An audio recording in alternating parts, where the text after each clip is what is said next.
Our story begins the fatal errors of kings. The curse begins. Introduction and the Tudor dynasty. Welcome to the darkest corners of European history, where crowns came with curses and bloodlines carried more than just noble heritage.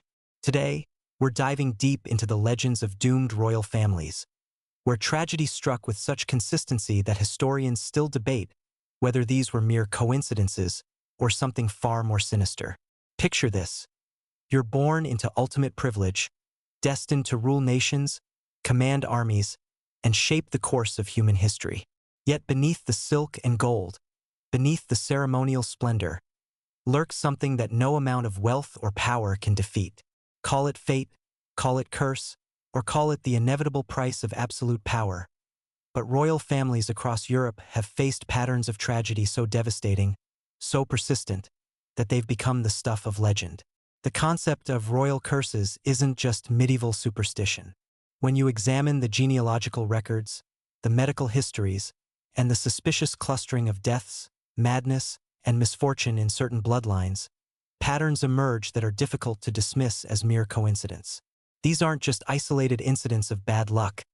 They're systematic collapses of entire dynastic lines, often spanning centuries. What makes these stories particularly fascinating is how they interweave historical fact with supernatural folklore.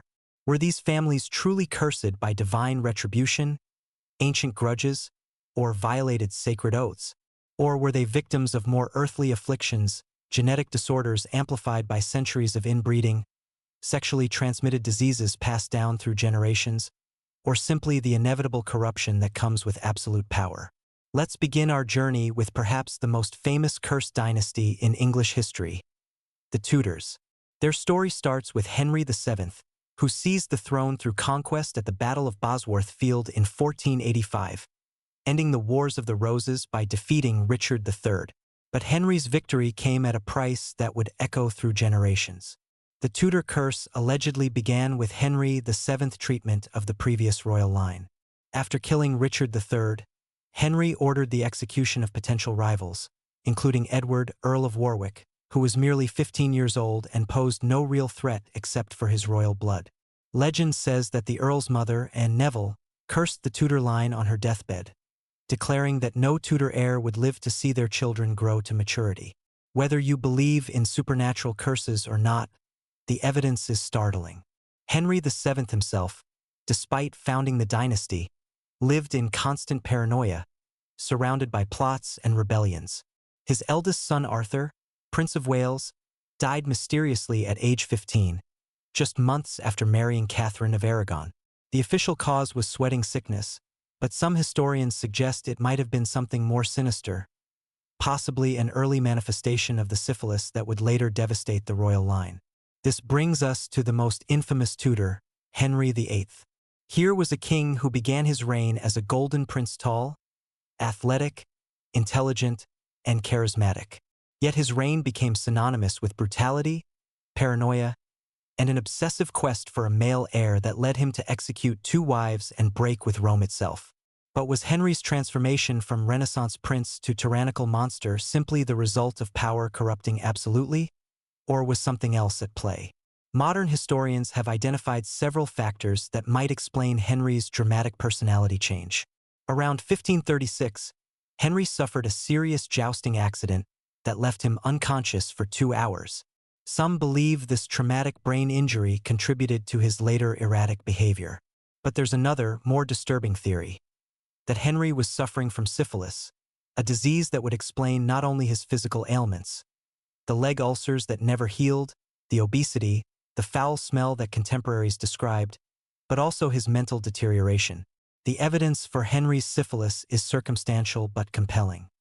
His wives suffered an extraordinary number of miscarriages and stillbirths. Of his acknowledged children, only 3 survived to adulthood, and none of them successfully produced heirs of their own. Mary I, despite 2 phantom pregnancies, died childless.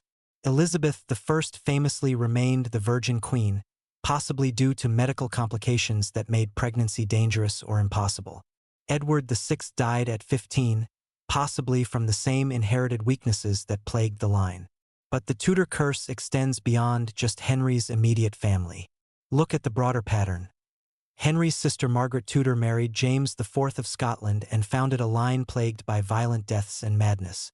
Her great-grandson, James VI of Scotland, who became James I of England, was described by contemporaries as having an unstable temperament and peculiar physical mannerisms.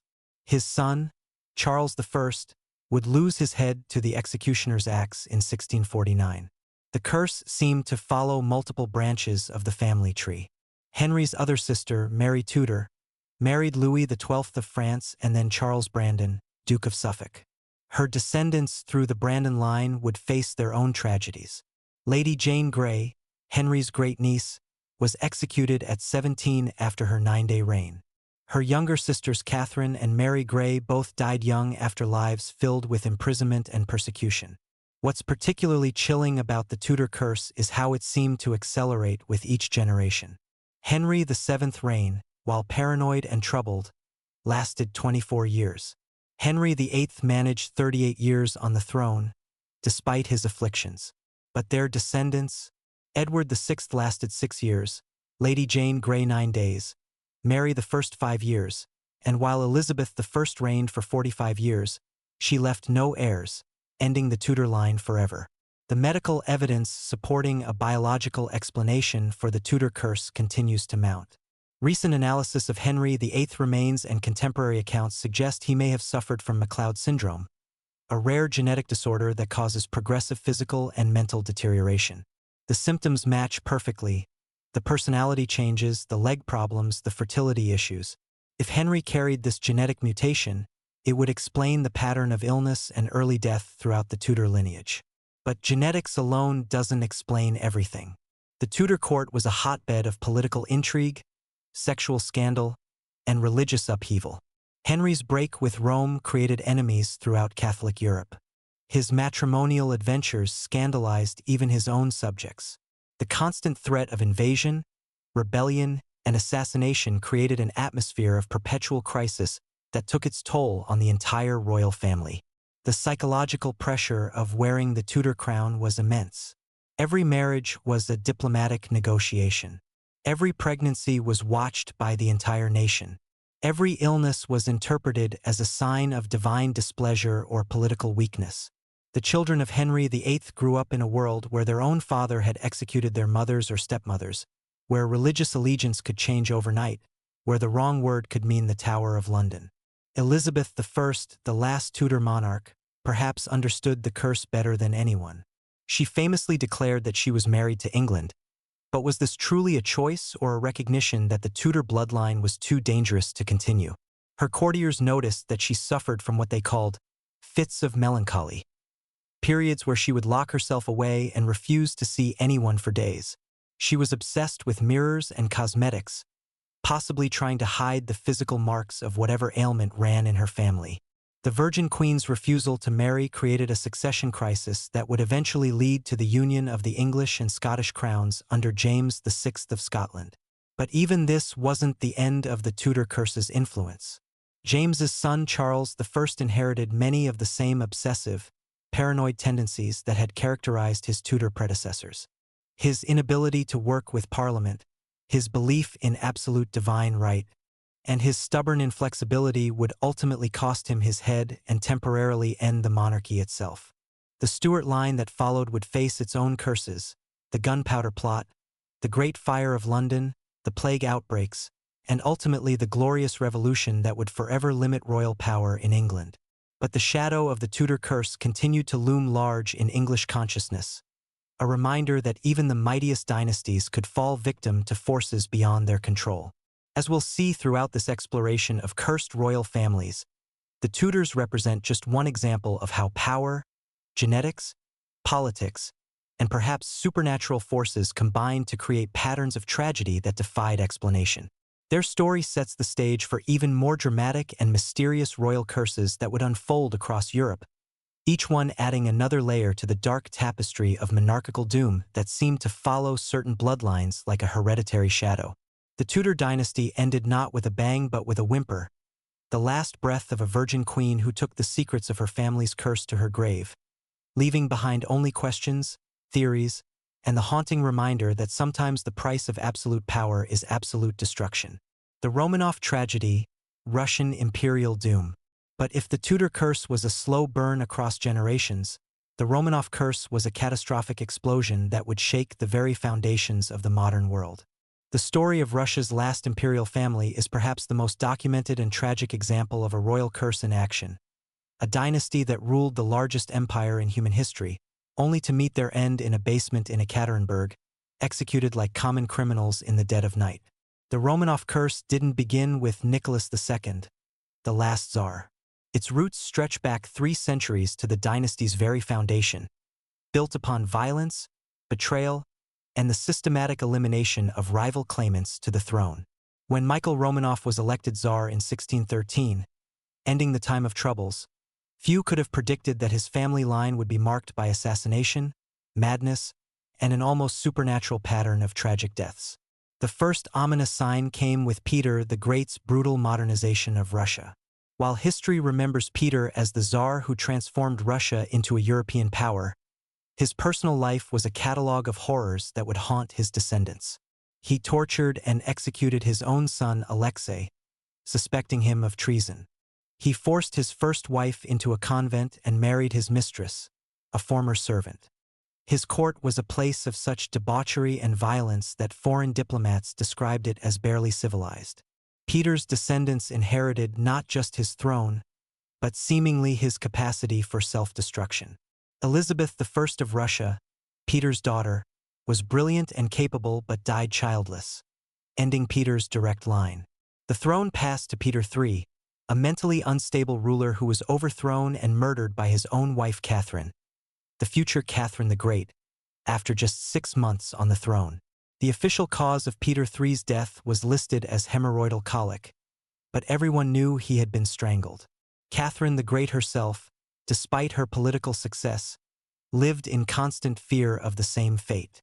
She had come to power through regicide, and she knew that precedent could easily be turned against her. Her son Paul I inherited her paranoia but not her political skill.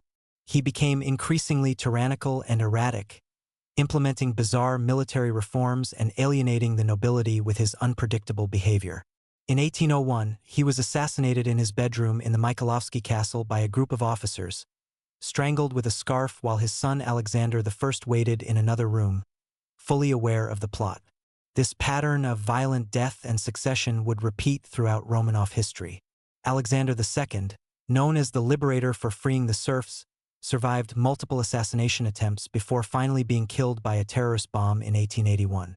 The irony was that he was returning from signing a decree that would have established a constitutional monarchy, perhaps the very reform that could have saved the dynasty. Instead, his death led to the reactionary reign of Alexander III, whose oppressive policies would sow the seeds of revolution.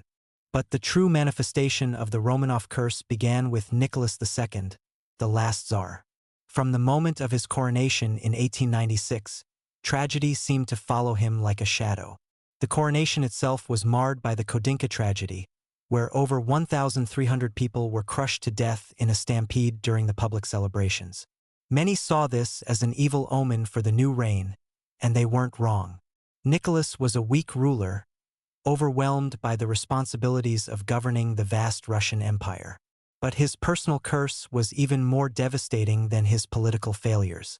His beloved son Alexei, the long-awaited heir to the throne, was born with hemophilia, a genetic condition that meant any minor injury could prove fatal. The disease had been passed down through the European royal families via Queen Victoria, earning it the nickname the royal disease. But in the Romanov family, it became something far more sinister. The desperate search for a cure for Alexei's condition brought Grigory Rasputin into the imperial family's inner circle. This mysterious Siberian peasant claimed to have healing powers, and indeed, he seemed able to stop Alexei's bleeding episodes through methods that baffled doctors.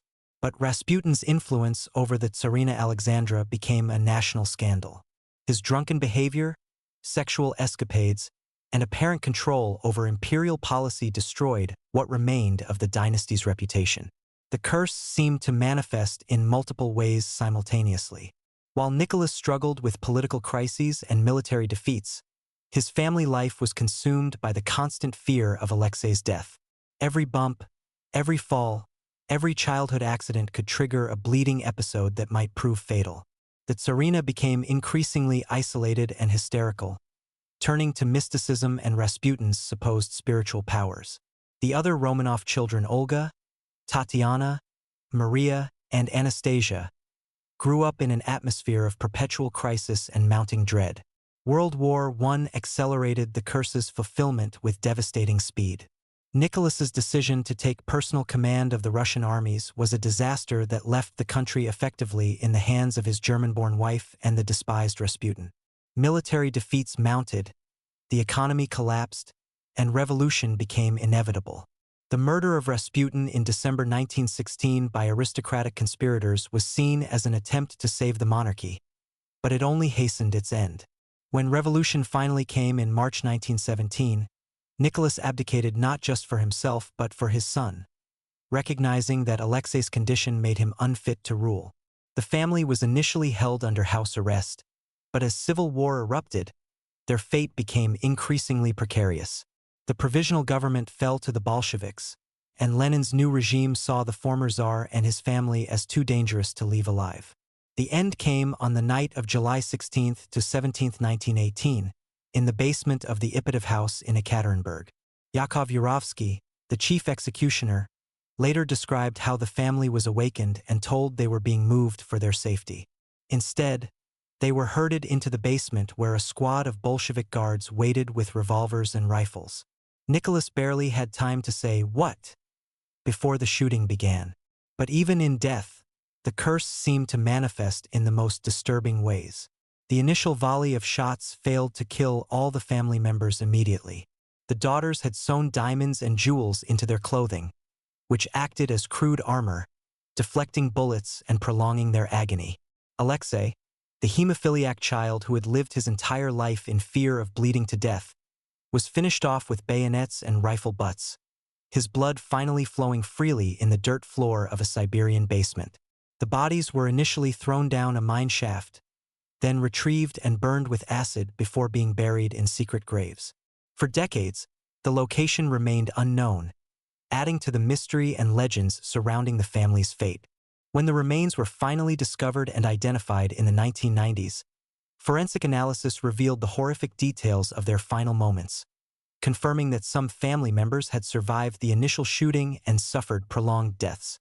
The supernatural elements of the Romanov curse didn't end with their deaths.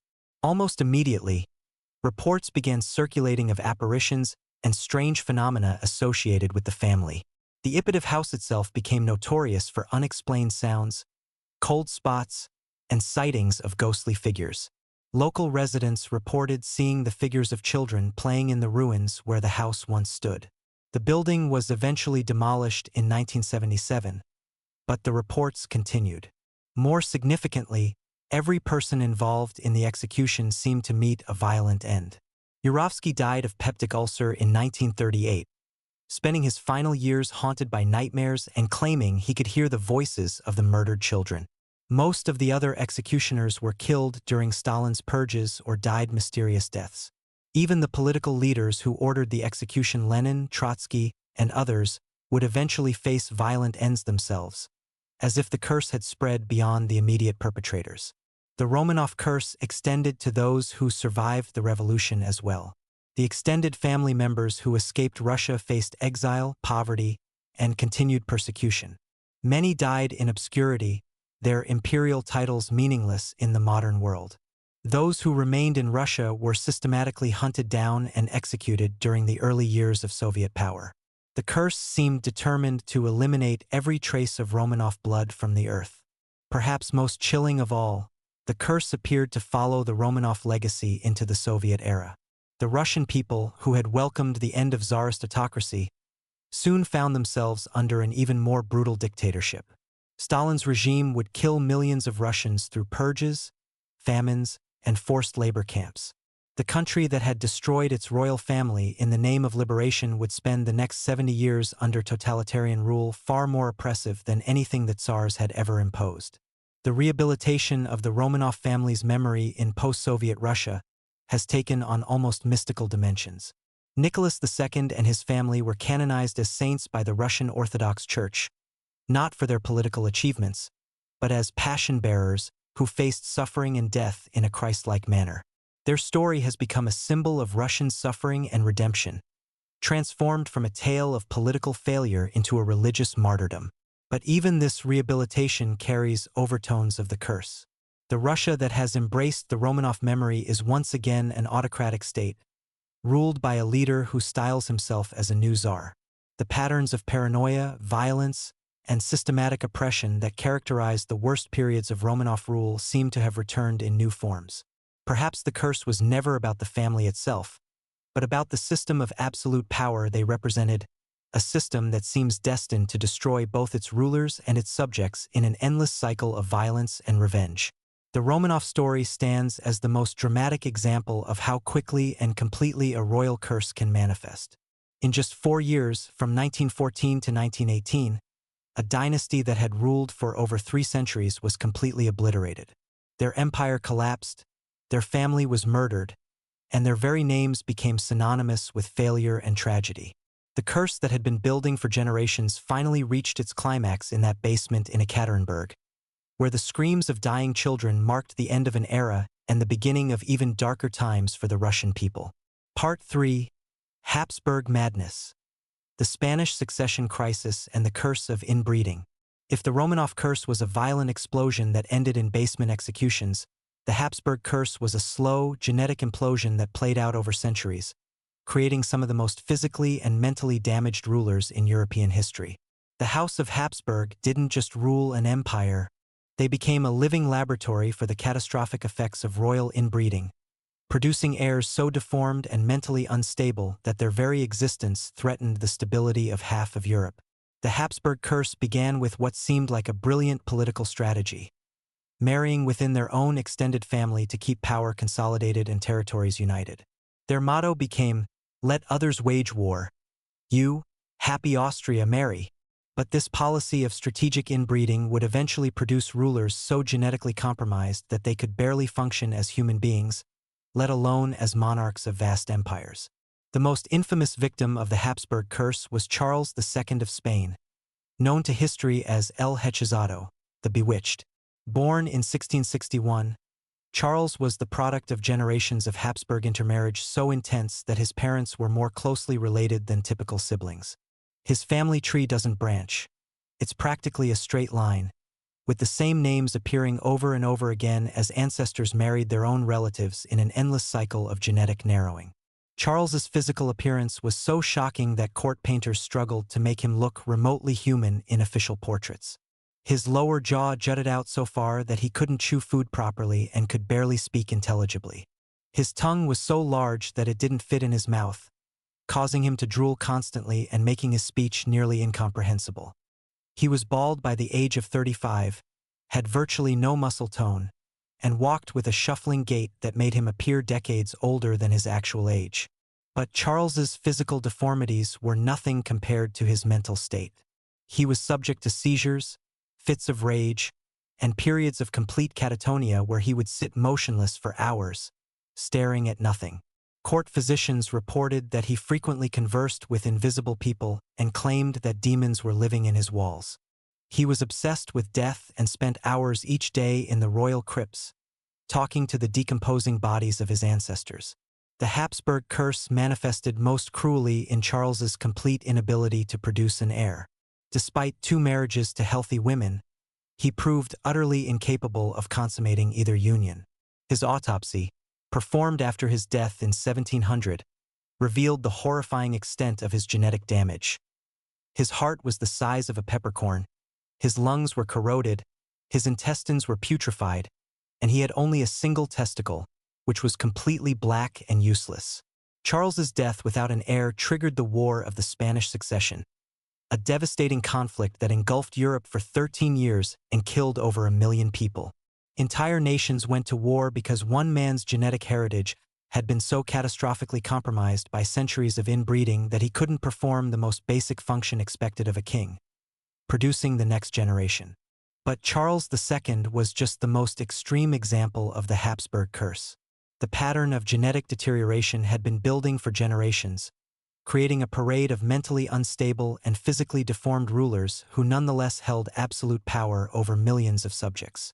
Rudolph II, Holy Roman Emperor from 1576 to 1612, became increasingly paranoid and reclusive as his reign progressed, eventually withdrawing entirely from public life to pursue alchemy and astrology in his castle in Prague. Rudolph's obsession with the occult wasn't just an eccentric hobby. It was symptomatic of the mental instability that ran through the Habsburg line like a hereditary plague. He collected thousands of bizarre artifacts, commissioned paintings of grotesque mythological scenes, and surrounded himself with a court of magicians, fortune-tellers, and charlatans who fed his delusions of supernatural power. Meanwhile, his empire was falling apart around him as he ignored pressing political and military crises to focus on turning base metals into gold. The Austrian branch of the Habsburg family produced their own catalogue of genetic horrors. Leopold I, Holy Roman Emperor from 1658 to 1705, suffered from such severe jaw deformities that he could barely eat solid food. His son Joseph I died at 32 from what was officially called smallpox, but court records suggest he suffered from a wasting disease that left him covered in sores and unable to stand without assistance. Joseph's brother Charles VI lived longer but struggled with constant health problems and an obsessive fear that his bloodline was cursed. The curse seemed to affect Habsburg women just as severely as the men. Margaret Teresa of Spain, who married Leopold I, died at 21 after a series of difficult pregnancies that produced mostly stillborn or sickly children. Maria Anna of Austria was born with such severe physical deformities that she was kept hidden from public view for her entire life. The family's attempts to find suitable marriage partners became increasingly desperate as other royal houses began to refuse Habsburg marriage proposals, having seen the genetic devastation that these unions typically produced. What makes the Habsburg curse particularly fascinating from a modern perspective is how clearly it demonstrates the genetic principles that wouldn't be scientifically understood for centuries. The Habsburg family tree shows classic patterns of recessive genetic disorders being expressed with increasing frequency as the gene pool became more and more restricted. Traits that might remain hidden in a more diverse population became dominant characteristics when the same limited genetic material was recycled through generation after generation of cousin marriages. The physical manifestations of the Habsburg curse became so distinctive that they're still recognized by geneticists today. The Habsburg jaw or mandibular prognathism became a defining characteristic of the family, growing more pronounced with each generation of inbreeding. Modern analysis of Habsburg portraits shows a clear correlation between the degree of inbreeding in an individual's ancestry and the severity of their jaw deformity. But the curse extended far beyond physical deformities. The Habsburg family showed consistent patterns of mental illness, including what would now be recognized as severe depression, bipolar disorder, and schizophrenia. Many Habsburg rulers experienced periods of complete mental breakdown, during which they would withdraw from public life entirely or make increasingly erratic and destructive decisions. The political consequences of the Habsburg curse were enormous. Weak, unstable rulers led to political fragmentation, military defeats, and the gradual dissolution of Habsburg power across Europe. The Spanish Habsburg line ended with Charles II's death, while the Austrian branch struggled to maintain control over their sprawling empire as their genetic heritage became increasingly compromised. Perhaps most tragically, the Habsburg curse created a vicious cycle that became impossible to break. As the family's genetic problems became more severe, they became more isolated and paranoid, leading them to marry even more closely within their own family to avoid contaminating their bloodline with outside influences. This only accelerated their genetic deterioration, creating rulers who were increasingly unfit to govern while simultaneously concentrating more and more power in their hands. The curse also manifested in the Habsburg family's obsession with death and decay. Many Habsburg rulers spent enormous amounts of time and money on elaborate funeral preparations, morbid religious ceremonies, and the construction of crypts and mausoleums.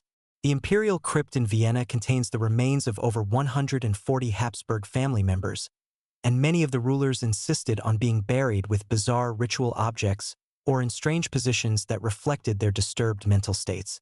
Court life under the later Habsburgs became increasingly surreal and disconnected from reality. Elaborate etiquette rules were developed to mask the physical and mental deficiencies of the rulers, while court physicians developed increasingly desperate and bizarre treatments to try to address the family's genetic problems. Mercury treatments, bloodletting, exorcisms, and even primitive forms of surgery were all attempted, usually making the problems worse rather than better.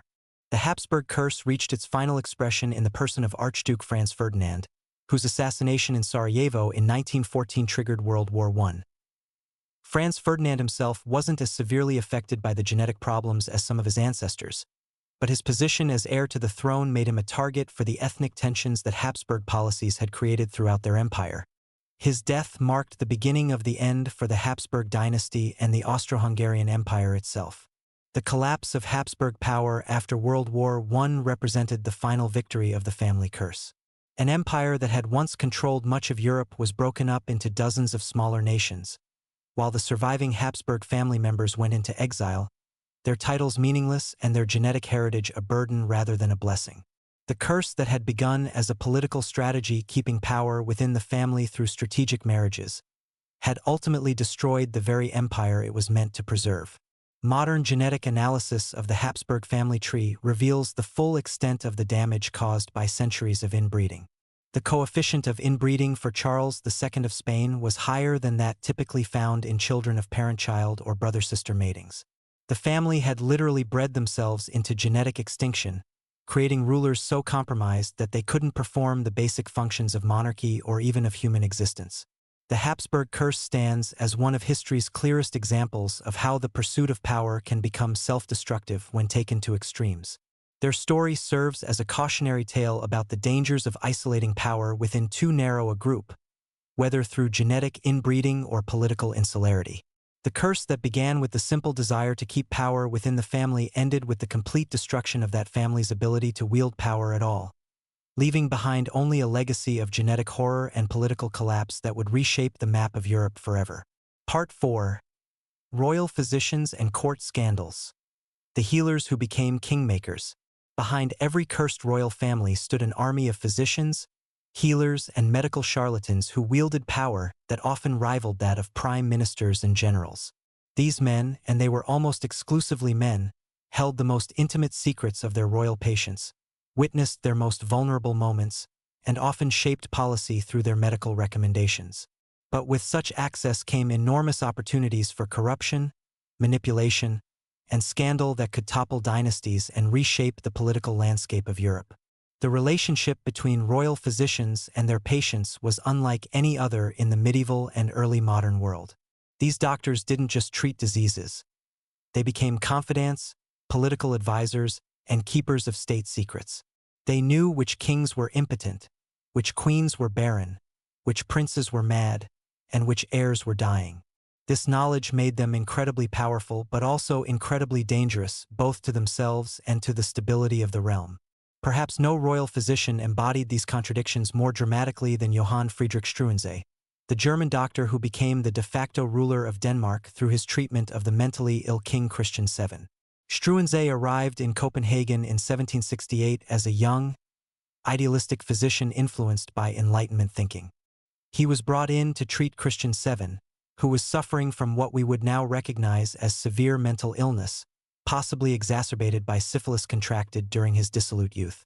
Christian VII was a tragic figure, crowned at 17 and almost immediately showing signs of serious psychological disturbance.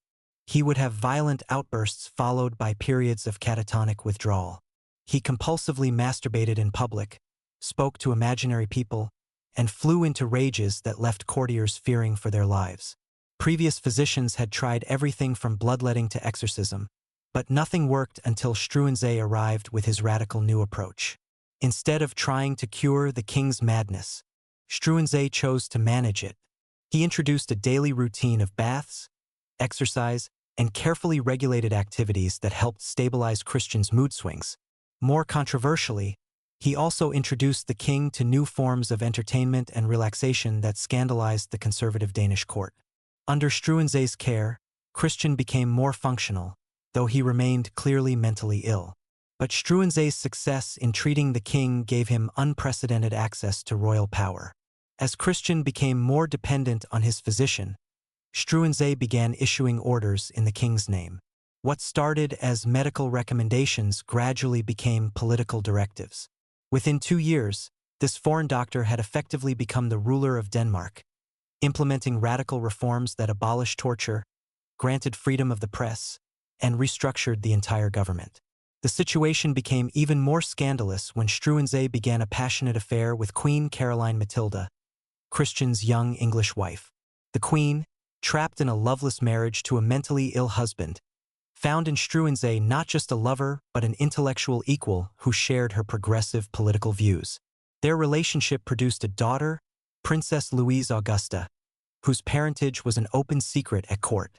For a brief period, this bizarre triangle of a mad king, his English queen, and her German lover-physician created one of the most progressive governments in 18th-century Europe. Struensee implemented over 1,800 reforms in just 20 months, transforming Denmark from a backward absolute monarchy into a model of Enlightenment governance. But the very success of these reforms created powerful enemies among the conservative nobility, who saw their traditional privileges being swept away by a foreign upstart. The end came swiftly and brutally. In January 1772, a group of conservative nobles staged a coup, arresting Struensee and Caroline Matilda while Christian VII looked on in confused terror. The physician who had wielded such power was now revealed to be utterly vulnerable, dependent on the protection of a king who could barely understand what was happening around him. Struensee's trial was a masterpiece of political theater designed to destroy not just the man but the entire reform movement he represented. He was charged with treason, adultery, and corrupting the king's mind through unnatural medical practices. The evidence against him included love letters to the queen, testimony about his arrogant behavior toward Danish nobles, and lurid details about his supposed use of aphrodisiacs and mind-controlling drugs on the royal family. The execution of Struensee in April 1772 was deliberately designed to be as horrific as possible. He was first beheaded, then his body was drawn and quartered, with the pieces displayed at the city gates as a warning to anyone who might challenge the traditional order. Queen Caroline Matilda was divorced and exiled to Celle, where she died 3 years later at age 23, possibly poisoned by agents of the Danish court. But Struensee's story was just one example of how royal physicians could become entangled in the deadly politics of European courts. The phenomenon was so common that it had its own terminology, the court physician's curse, referring to the tendency of royal doctors to meet violent ends when their medical knowledge intersected with political intrigue. Guy Fawkes's doctor, John Gerard, was tortured and executed for his alleged role in the gunpowder plot, though his main crime seems to have been treating Catholic patients. The physician to Philip IV of Spain, Dr. Juan de Vega, was imprisoned and tortured on suspicion of poisoning several members of the royal family, though modern analysis suggests his patients probably died from syphilis that he was trying unsuccessfully to treat with mercury-based remedies. Perhaps the most tragic example was Dr. Jean-Sylvain Bailly, who served as physician to Louis XVI and Marie Antoinette during the early stages of the French Revolution. Bailly tried desperately to treat the royal family's various ailments: the king's depression and obesity, the queen's anxiety and reproductive problems, the dauphin's mysterious wasting illness, while the political situation around them deteriorated rapidly. Bailly's medical notes, discovered centuries later, reveal the full extent of the royal family's health problems during their final years. Louis XVI suffered from what appears to have been severe clinical depression, exacerbated by his sexual dysfunction and feelings of political inadequacy. Marie Antoinette experienced repeated miscarriages and periods of hysteria that were probably related to the enormous stress of her position. The Dauphin, later Louis XVII, showed signs of what might have been congenital syphilis, with characteristic bone deformities and developmental delays. Despite his attempts to help the royal family, Bailly became a target for revolutionary hatred precisely because of his intimate association with them. He was eventually arrested, tried for treason, and guillotined in 1793, his medical knowledge and good intentions counting for nothing against the political fury of the revolution. The power of royal physicians extended far beyond individual treatment decisions. These men often became inadvertent kingmakers through their medical recommendations about succession and fitness to rule. When a king was declared too ill to govern, when a prince was deemed unfit for the throne due to physical or mental defects, when a queen was declared barren and divorced, These decisions were typically made by court physicians whose judgments carried enormous political weight. The case of Emperor Joseph II of Austria illustrates how medical opinions could reshape entire empires. Joseph suffered from what court physicians described as a wasting disease that caused him to lose weight rapidly, develop skin lesions, and experience periods of mental confusion. His doctor's inability to cure him led to a succession crisis that ultimately contributed to the outbreak of the French Revolutionary Wars. But Joseph's physicians were also caught in an impossible position. If they declared the emperor too ill to rule, they would be responsible for destabilizing the Austrian Empire at a crucial moment. If they pronounced him fit for duty while he was clearly deteriorating, they would be blamed for any disasters that resulted from his impaired judgment. Several of Joseph's doctors fled the court rather than face these impossible choices, while others provided contradictory diagnoses that reflected their political loyalties rather than their medical observations. The relationship between royal physicians and their patients was further complicated by the primitive state of medical knowledge during most of the period we're discussing. Diseases that are easily treatable today, syphilis, depression, epilepsy, were mysterious and often fatal conditions that physicians had little hope of curing. This led to increasingly desperate treatments that were often more harmful than the original diseases. Royal patients were subjected to horrific procedures in the name of medical treatment. Bloodletting with leeches was so common that some kings literally died from blood loss inflicted by their own doctors. Mercury treatments for syphilis caused severe neurological damage that was often mistaken for the progress of the original disease. Opium and alcohol were prescribed so liberally that many monarchs became addicts, their judgment further impaired by the very treatments meant to help them. The desperation of royal physicians to cure their patients also made them vulnerable to quacks and charlatans who promised miracle cures. European courts were filled with alchemists, astrologers, and folk healers who claimed to possess secret knowledge that could cure any ailment. These figures often gained enormous influence over both physicians and patients, creating a shadow medical establishment that operated according to superstition rather than science. The most famous example of this phenomenon was Grigory Rasputin, the Siberian peasant who gained unprecedented influence over the Russian imperial family through his apparent ability to treat the Tsarevich Alexei's hemophilia. Rasputin's methods remain mysterious, but he somehow managed to stop the boy's bleeding episodes when conventional physicians had failed completely. Rasputin's power over the Romanov family destroyed their relationship with both the nobility and the common people, who saw his influence as evidence of the dynasty's corruption and unfitness to rule. The scandal of a peasant dictating policy to an emperor became one of the key factors in the collapse of the Russian monarchy, showing how a single physician's relationship with the royal family could have consequences that extended far beyond the palace walls. The curse of royal physicians extended to their own families and associates. Many found that their service to royalty marked them for persecution during political upheavals. Their intimate knowledge of royal secrets made them targets for torture and execution, while their wealth and status made them enemies among the common people during times of revolution. The French Revolution was particularly brutal toward royal physicians, many of whom were guillotined alongside their patients. The revolutionaries saw these doctors as accomplices in royal tyranny, guilty of prolonging the lives of oppressive monarchs who should have been allowed to die natural deaths. The irony was that many of these physicians had actually been trying to help their patients become better rulers, but their good intentions were irrelevant to the revolutionary mobs. Even in more stable times, royal physicians faced unique ethical dilemmas that had no clear solutions. Should they reveal a king's mental illness if it posed a danger to the realm? Should they cover up evidence of royal sexual diseases to preserve the dynasty's reputation?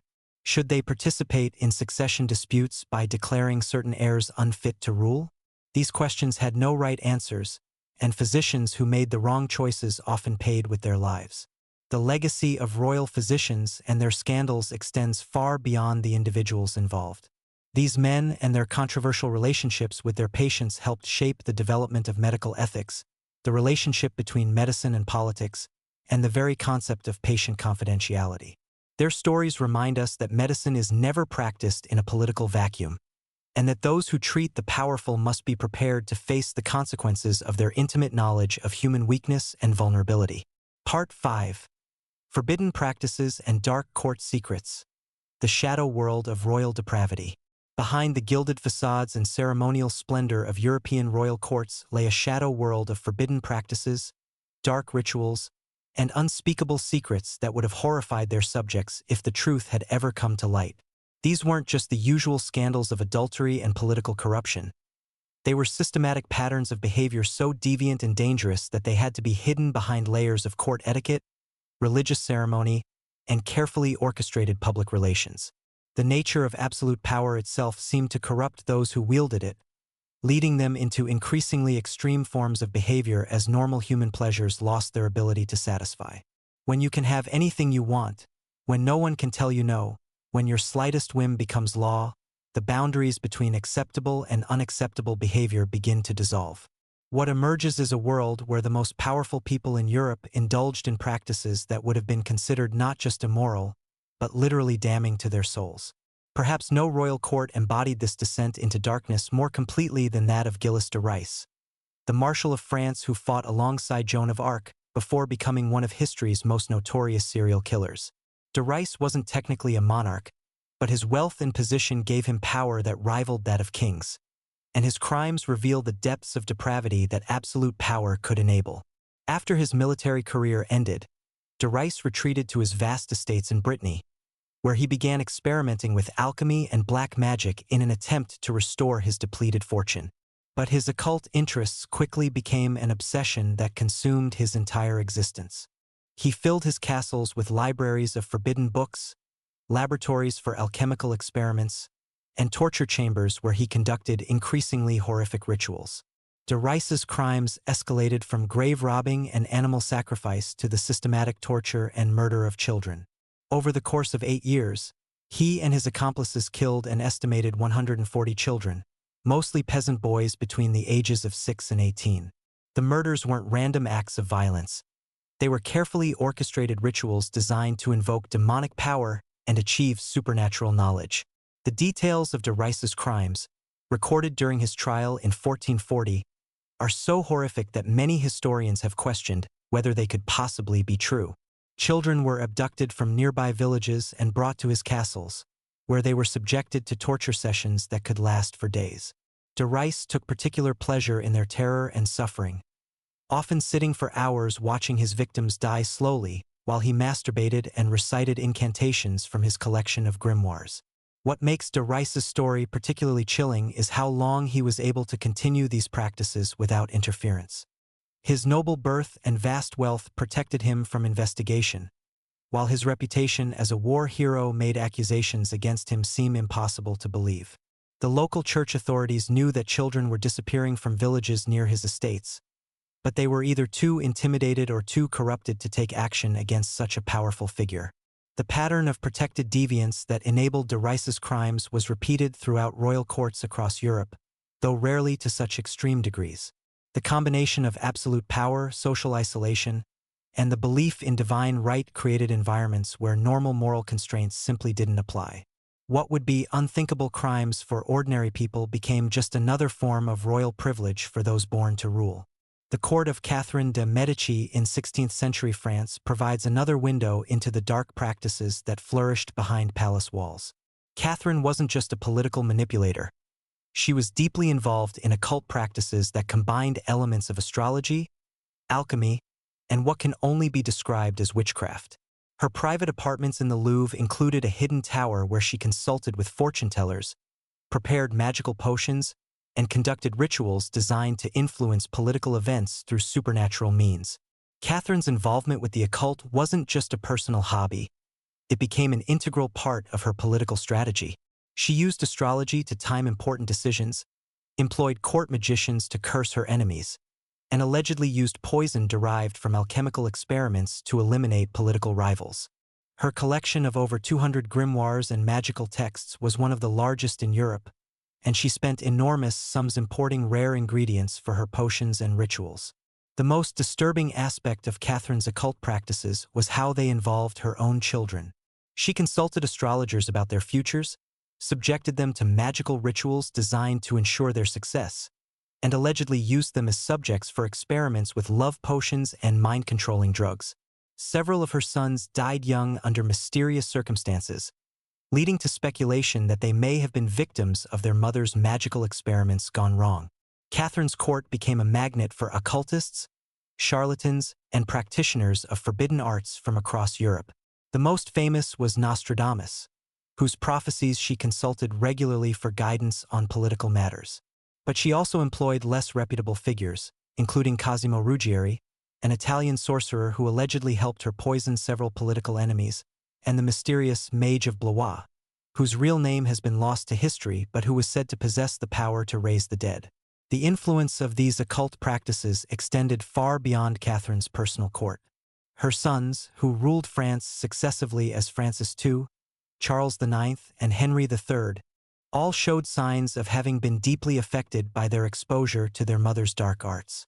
Charles IX, in particular, seemed to be haunted by supernatural fears and was subject to fits of madness that contemporaries attributed to demonic possession.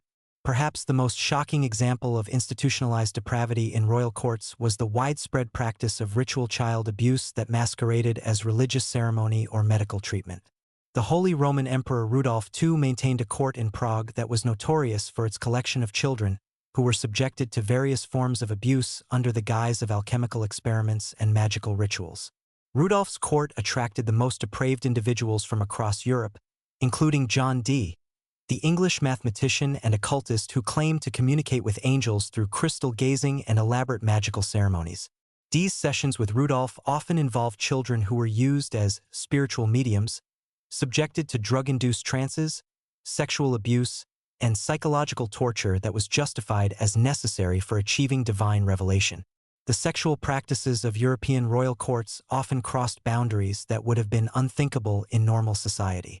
The court of Louis XIV at Versailles was notorious for its culture of sexual excess, but even more disturbing were the practices that took place behind closed doors. The king maintained private apartments where he conducted orgies that involved not just his courtiers, but also children who were brought in from Parisian orphanages specifically for these purposes. These practices weren't random acts of individual depravity. They were part of systematic cultures of abuse that were protected by the absolute power of monarchs and the silence of corrupted courts. Participants knew that exposure would mean death, while victims had no recourse to justice since the perpetrators were literally above the law. The religious dimension of these forbidden practices makes them even more disturbing. Many royal courts combined Christian symbolism with pagan rituals, occult ceremonies, and outright satanic practices in ways that would have been considered the ultimate blasphemy by their subjects. Black masses were conducted in royal chapels, sacred relics were used in magical rituals, and Christian prayers were perverted into invocations of demonic power. The court of James VI of Scotland, who later became James I of England, was notorious for its involvement with witchcraft trials that served as cover for the king's own dabbling in occult practices. James wrote extensively about witchcraft and demonology, but his interest wasn't purely academic. Court records suggest that he participated in rituals designed to harness supernatural power for political purposes. These practices weren't limited to individual rulers. They often became hereditary traditions passed down through royal bloodlines like cursed family heirlooms. The Habsburg family, already cursed by their genetic problems, also maintained a centuries-long tradition of occult practices that may have contributed to their mental instability. Several Habsburg emperors were known to consult with necromancers, participate in rituals involving human sacrifice, and maintain private torture chambers where they conducted experiments that combined elements of medicine, magic, and pure sadism. The psychological impact of these forbidden practices on the royals themselves was devastating. Many showed signs of what we would now recognize as severe mental illness, but which was interpreted at the time as evidence of supernatural influence or divine punishment. The combination of absolute power, social isolation, genetic problems, and involvement with occult practices created perfect conditions for the development of severe personality disorders and psychotic breaks from reality. The secrecy surrounding these practices also had broader political consequences.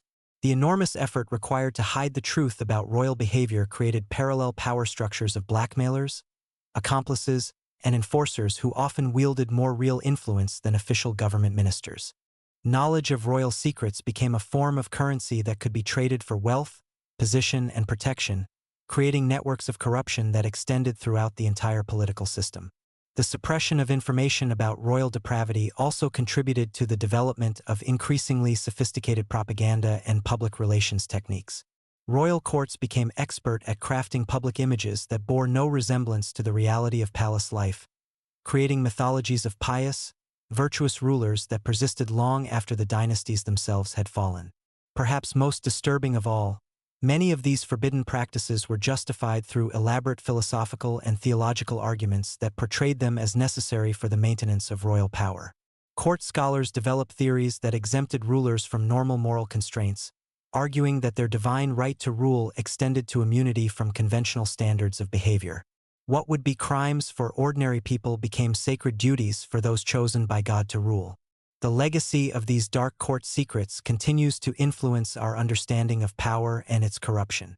The patterns of behavior we see in these historical royal courts, the gradual escalation from minor transgressions to major crimes, the use of ideology to justify increasingly extreme behavior, the creation of cultures where abuse is normalized and protected, can be observed in totalitarian regimes and corrupt institutions throughout history. These stories remind us that absolute power doesn't just corrupt, it creates environments where corruption becomes systematic, protected, and ultimately self-perpetuating. The forbidden practices of royal courts weren't aberrations or exceptions. They were the inevitable result of systems that placed individuals above law, morality, and basic human decency. The curses that seemed to follow these royal families may have been nothing more than the natural consequences of the evil they embraced and protected in their pursuit of absolute power. Part 6. Forced abdications and fallen monarchs. When crowns become curses. The ultimate manifestation of royal curses often came not through death or madness, but through the ultimate humiliation. Being forced to abandon the throne that was supposed to be divinely ordained and eternally secure. Throughout European history, countless monarchs who believed in their absolute right to rule found themselves stripped of power, exiled from their own kingdoms, and reduced to powerless shadows of their former selves. These forced abdications reveal how quickly divine right could crumble when confronted with political reality, popular uprising, or the simple recognition that some individuals were simply unfit to wield absolute power. The psychology of forced abdication was perhaps more devastating than death itself. At least martyred kings could maintain the illusion of nobility in defeat, but monarchs who were compelled to renounce their thrones faced the ultimate destruction of their identity and purpose. They had been raised from birth to believe that ruling was not just their right but their sacred duty, only to discover that power could be taken away as easily as it had been inherited. One of the most dramatic examples of this curse in action was the abdication of Edward VIII of Britain in 1936. A crisis that shook the British Empire to its foundations and demonstrated how personal desires could destroy even the most stable monarchies. Edward's story wasn't just about choosing love over duty. It was about a man so fundamentally unsuited for kingship that his removal became inevitable, regardless of his romantic entanglements. Edward's unfitness for the throne had been apparent long before his relationship with Wallis Simpson became public knowledge. As Prince of Wales, he had shown disturbing signs of instability, irresponsibility, and a dangerous attraction to authoritarian politics that horrified the British government. His sympathy for Nazi Germany was so pronounced that government officials had begun to question whether he could be trusted with state secrets, while his casual attitude toward constitutional duties suggested that he had no real understanding of his role as a constitutional monarch. The crisis over his proposed marriage to the twice-divorced American Wallis Simpson provided a convenient excuse for what was essentially a political coup disguised as a moral controversy. The British establishment, led by Prime Minister Stanley Baldwin and supported by the Church of England, used Edward's romantic scandal as a weapon to remove a king they had come to see as a threat to the stability of the realm. But Edward's abdication speech on December 11, 1936, revealed the deeper tragedy of his situation. His famous words, "I have found it impossible to carry the heavy burden of responsibility and to discharge my duties as king as I would wish to do without the help and support of the woman I love," masked the reality that he had never been capable of carrying that burden under any circumstances. The curse of his unfitness had been masked by royal privilege and protocol until the Simpson crisis forced it into the open. The aftermath of Edward's abdication demonstrated how thoroughly a forced renunciation could destroy a royal's sense of identity and purpose. As the Duke of Windsor, Edward spent the rest of his life as a bitter, resentful exile, constantly seeking ways to regain the respect and influence he had lost. His flirtation with Nazi Germany during World War II, his petty disputes with his own family over titles and money, and his descent into alcoholism and depression all reflected the psychological devastation of losing the only role he had ever been trained to fulfill. But Edward VIII was hardly unique in facing the curse of forced abdication. Throughout European history, the pattern repeated itself with depressing regularity. Monarchs who had seemed secure on their thrones suddenly found themselves confronting rebellions, palace coups, or popular uprisings that made their continued rule impossible. The abdication of Tsar Nicholas II of Russia in March 1917 provides perhaps the most dramatic example of how quickly absolute power could evaporate when confronted with popular fury and military collapse. Nicholas had ruled the largest empire in the world for over 20 years, commanding millions of subjects and vast armies. Yet, within a matter of days, he found himself a prisoner in his own palace, forced to sign documents renouncing not just his own throne but that of his hemophiliac son Alexei as well. Nicholas's abdication was particularly tragic because it represented the complete failure of everything he had been taught to believe about monarchy and divine right. He had been raised to see himself as God's representative on earth, responsible only to the Almighty for his actions. The idea that his subjects could simply reject his authority and force him to step down was literally incomprehensible to him, even as it was happening. The text of Nicholas's abdication manifesto reveals the psychological devastation of this realization. In these days of great fight with the external enemy, who for nearly 3 years has been trying to enslave our fatherland, the Lord God has been pleased to send down on Russia a new heavy trial. Internal popular disturbances threaten to have a disastrous effect on the future conduct of this persistent war. We have thought it well to renounce the throne of the Russian Empire and to lay down the supreme power. The language carefully avoids admitting that he was being forced to abdicate, instead framing it as a voluntary decision made for the good of the country. But the reality was that Nicholas had no choice. His own generals had told him that they could no longer guarantee his safety, while revolutionary crowds were demanding his head. The divine right of kings had proven to be nothing more than a useful fiction when confronted with the fury of an aroused people. The psychological impact of forced abdication extended far beyond the monarchs themselves to encompass their entire families and courts. The children of abdicated rulers often faced identity crises that lasted their entire lives, unsure of their place in a world that had rejected their birthright. Courtiers and nobles who had built their lives around serving the crown suddenly found themselves without purpose or protection, often facing persecution or exile alongside their former masters. The case of Kaiser Wilhelm II of Germany illustrates how personal character flaws could make even the most powerful monarchs vulnerable to forced abdication. Wilhelm had ruled the German Empire for 30 years and had seemed to embody the aggressive, militaristic spirit of Prussian monarchy.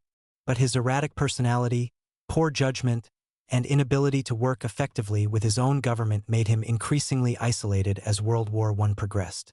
Wilhelm's psychological problems were well documented by those who knew him personally. He suffered from a withered arm that he tried desperately to hide, leading to compensatory behaviors that often appeared bizarre to observers. He was prone to violent outbursts, grandiose delusions about his own abilities, and a paranoid suspicion of anyone who disagreed with him. These traits, which might have been manageable in a private citizen, became dangerous liabilities in a monarch whose decisions could affect millions of lives. The German military defeat in 1918 provided the catalyst for Wilhelm's downfall, but the underlying cause was his fundamental unsuitability for leadership during a national crisis. His own generals finally told him that his continued presence was hindering rather than helping the war effort, while revolutionary movements throughout Germany demanded his removal. Like Nicholas II, Wilhelm discovered that divine right was no protection against political reality. Wilhelm's abdication speech, delivered from his headquarters in Belgium on November 28, 1918, attempted to maintain some dignity in defeat. I herewith renounce for all time claims to the throne of Prussia and to the German imperial throne connected therewith. At the same time, I release all officials of the German Empire and of Prussia, as well as all officers, non-commissioned officers, and men of the Navy and of the Prussian Army, as well as the troops of the Federated States of Germany, from the oath of fidelity which they tendered to me as their Emperor, King, and Commander-in-Chief. But the formal language couldn't disguise the reality that Wilhelm was fleeing into exile to avoid capture by revolutionary forces. He would spend the remaining 23 years of his life in the Netherlands, a bitter and increasingly irrelevant figure who watched from afar as Germany descended into chaos, dictatorship, and ultimately catastrophic defeat in another world war. The pattern of forced abdication often involved a gradual erosion of royal authority that made the final renunciation almost anticlimactic. King Louis-Philippe of France, who had come to power through the July Revolution of 1830, found himself facing another revolution in 1848 that made his continued rule impossible. Despite his attempts to modernize the monarchy and work within constitutional limits, he was unable to satisfy either conservative royalists who saw him as a usurper or liberal republicans who wanted to end monarchy altogether. Louis Philippe's abdication in February 1848 was almost pathetically undramatic. Faced with revolutionary crowds surrounding his palace and his own National Guard refusing to defend him, he simply signed a document renouncing the throne and fled Paris disguised as a merchant. The July monarchy that had lasted 18 years ended not with a dramatic confrontation but with a frightened old man sneaking out of his own palace. The psychological impact of such humiliating exits was often more devastating than violent overthrow. Kings who died fighting could at least maintain some illusion of honor, but those who were forced to slink away in disguise faced the complete destruction of their royal mystique. They became objects of pity rather than fear, their former grandeur reduced to a source of dark comedy. The curse of forced abdication also affected monarchs who technically kept their thrones but were stripped of all real power.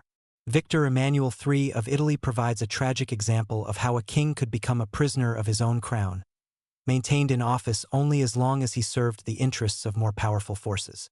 Victor Emmanuel's reign began promisingly enough in 1900, but his small stature and weak personality made him vulnerable to manipulation by stronger political figures.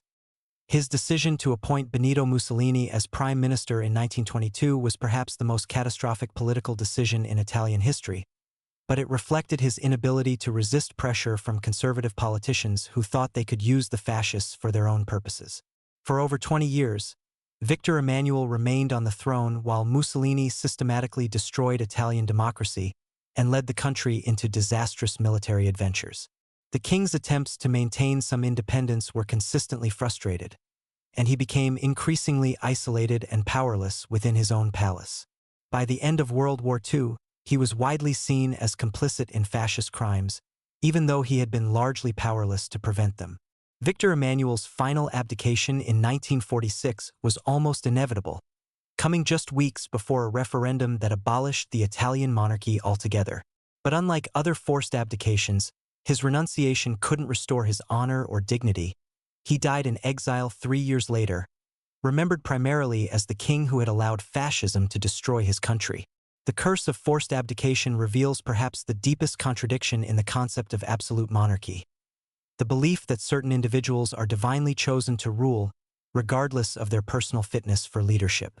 History demonstrates repeatedly that divine right provides no protection against incompetence, mental illness, moral corruption, or simple political miscalculation. When monarchs failed to meet the basic requirements of leadership, their subjects eventually found ways to remove them, regardless of constitutional theory or religious doctrine. These stories of fallen monarchs serve as cautionary tales about the dangers of concentrating too much power in the hands of individuals who may be fundamentally unsuited to wield it. The curses that seem to follow certain royal families may have been nothing more than the inevitable consequences of systems that elevated heredity over competence and tradition over adaptation to changing circumstances. Part 7. Dynasty Changes and Power Struggles. The Curse of Succession. Perhaps no aspect of royal curses was more devastating than the systematic destruction of dynastic continuity itself.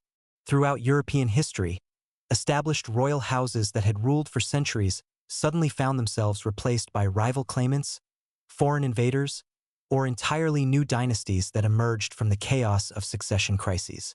These transitions weren't just political events. They were seismic shifts that often involved the complete elimination of entire bloodlines and the erasure of centuries of royal tradition. The curse of dynastic instability seemed to strike with particular vengeance when royal families became too isolated, too inbred, or too corrupt to maintain the basic legitimacy required for effective rule. What began as minor succession disputes could quickly escalate into devastating civil wars that tore kingdoms apart and left the survivors wondering whether certain royal houses were simply doomed to destroy themselves through their inability to produce stable, effective heirs. The Wars of the Roses in 15th century England provide perhaps the most dramatic example of how dynastic curses could manifest through seemingly endless cycles of violence and usurpation. What began as a dispute over the legitimate succession to the English throne between the houses of Lancaster and York eventually consumed the entire English nobility in a 30-year bloodbath that effectively destroyed the medieval feudal system and ushered in the Tudor era. The origins of this curse can be traced back to Edward III's decision to have multiple sons, creating a complex web of potential claimants to the throne that would plague England for generations. When the direct Plantagenet line died out with Richard II in 1399, the stage was set for the kind of succession crisis that had destroyed other kingdoms throughout history. But the English version proved particularly devastating because it combined legitimate dynastic claims with personal vendettas, regional loyalties, and religious conflicts that made compromise impossible. The House of Lancaster's claim to the throne was technically weaker than that of the House of York, but their control of the machinery of government gave them a crucial advantage in the early stages of the conflict. Henry IV's usurpation of Richard II's throne in 1399 established a precedent that would haunt his descendants.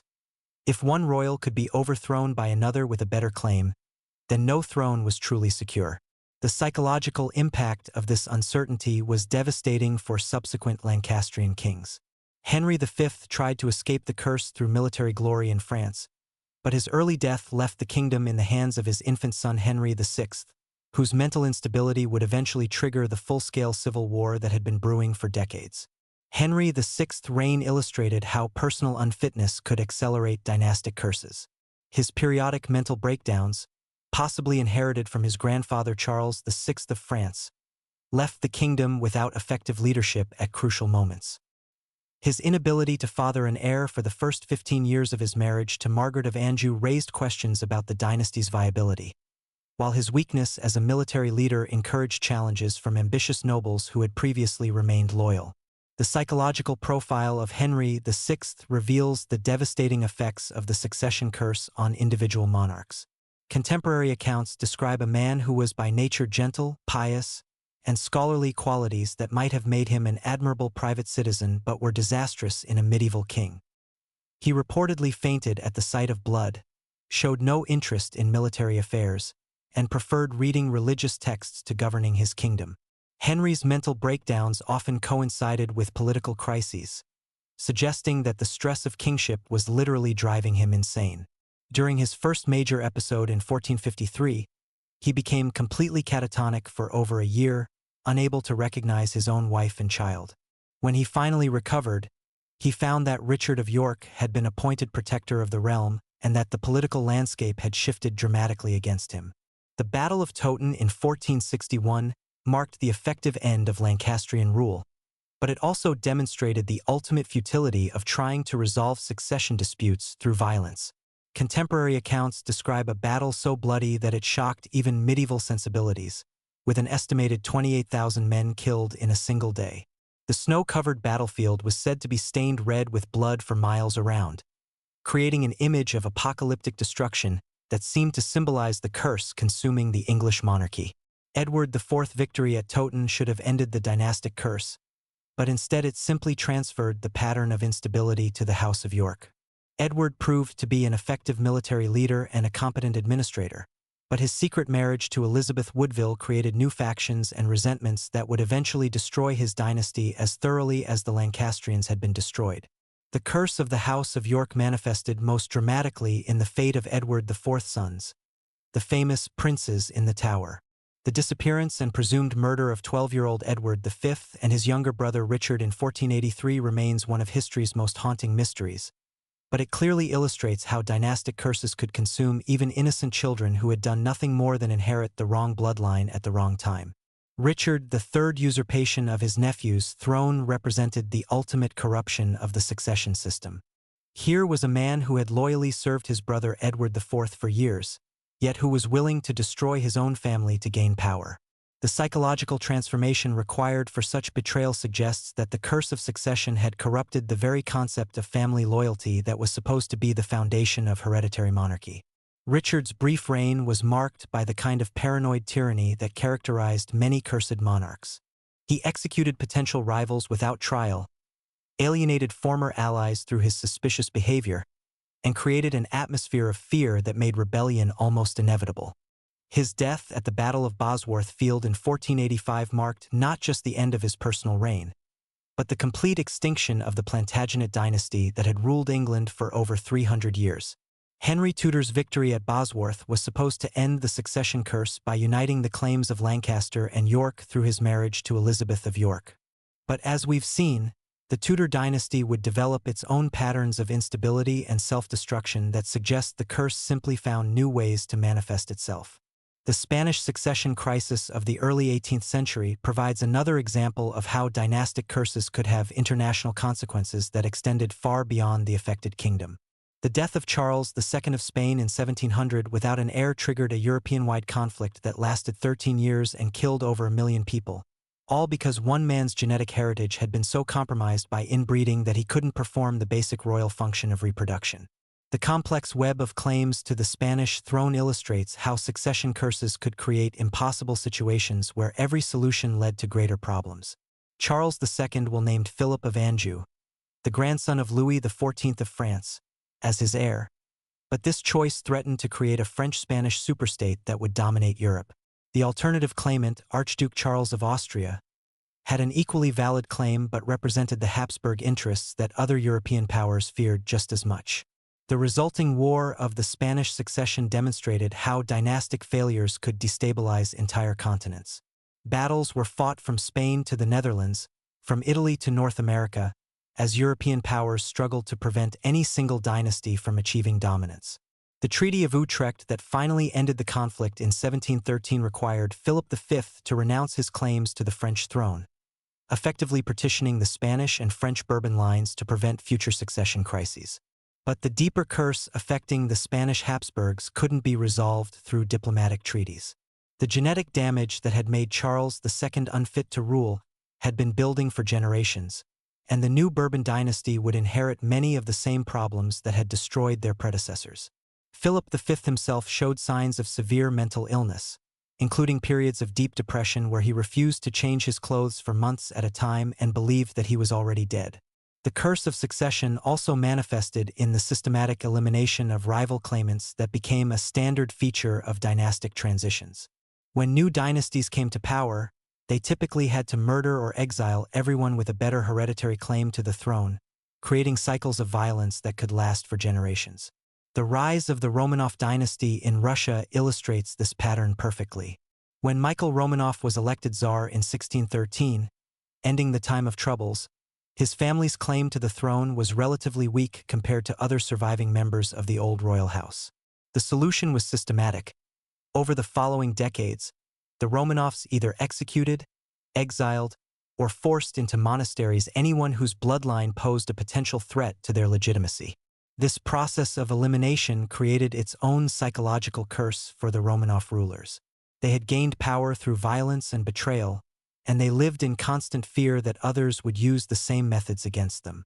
The paranoia that characterized many Romanov tsars wasn't just personal neurosis, it was a rational response to the knowledge that their dynasty had been built on the destruction of more legitimate claimants. The curse of succession affected not just the monarchs themselves but the entire concept of legitimate government. When dynasties changed frequently or violently, subjects lost faith in the stability of royal authority itself. This erosion of legitimacy made future succession crises more likely, creating a vicious cycle where instability bred more instability. The French Revolution of 1789 can be seen as the ultimate manifestation of this succession curse. After centuries of watching royal dynasties rise and fall through accident, violence, and genetic failure, the French people finally concluded that hereditary monarchy itself was the problem. The execution of Louis XVI and Marie Antoinette wasn't just the punishment of individual rulers. It was an attempt to break the curse of succession by eliminating the entire concept of hereditary political authority. But even revolutionary governments couldn't escape the basic problem of succession. The French Republic quickly devolved into factional warfare, military dictatorship, and eventually the imperial ambitions of Napoleon Bonaparte. The curse that had destroyed royal dynasties simply found new ways to manifest itself in republican institutions, proving that the problem wasn't just monarchy, but the concentration of power in the hands of individuals who were inevitably unfit to wield it effectively. The pattern of dynastic curses extended throughout European history, affecting every major royal house at some point in their existence. The Portuguese crisis of 1580, the Polish succession wars, the complicated inheritance disputes that plagued the Holy Roman Empire, all reflected the same fundamental problem. Hereditary systems of government were inherently unstable because they depended on the genetic lottery to produce competent leaders. The curse of succession reveals the deepest contradiction in the concept of divine right monarchy. If kings were truly chosen by God and their authority was divinely sanctioned, why did royal dynasties consistently destroy themselves through their inability to produce stable, legitimate successions? The repeated failures of hereditary systems suggested either that God was remarkably incompetent at choosing rulers, or that the entire theoretical foundation of monarchy was built on false assumptions about the nature of political authority. These dynastic struggles consumed enormous resources that could have been used for the betterment of the people who were supposedly served by royal government.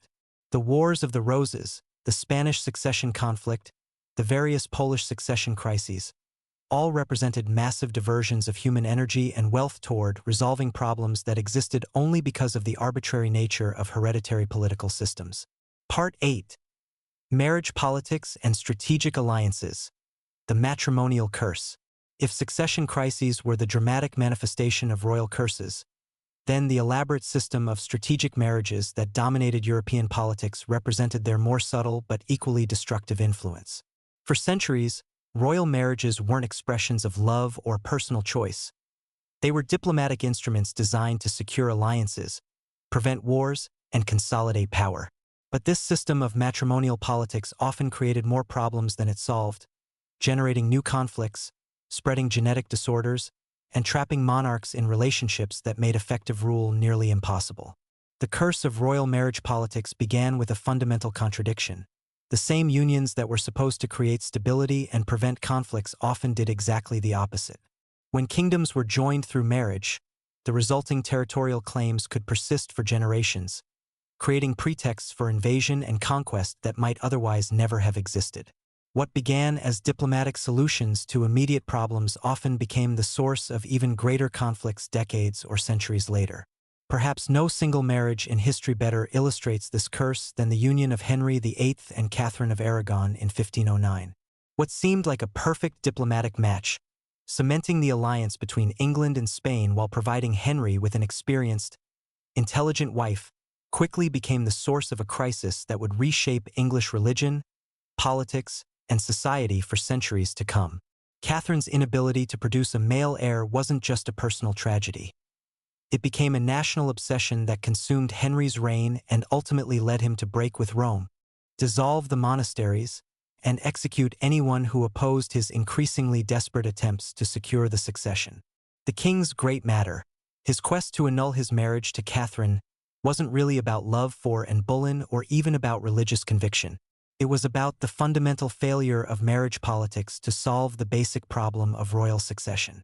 The psychological toll of this matrimonial curse on Catherine herself was devastating.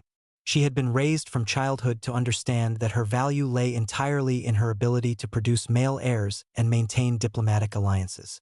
Her failure to fulfill this function, through no fault of her own, transformed her from a celebrated queen into a discarded wife whose very existence became an embarrassment to the realm she had once represented.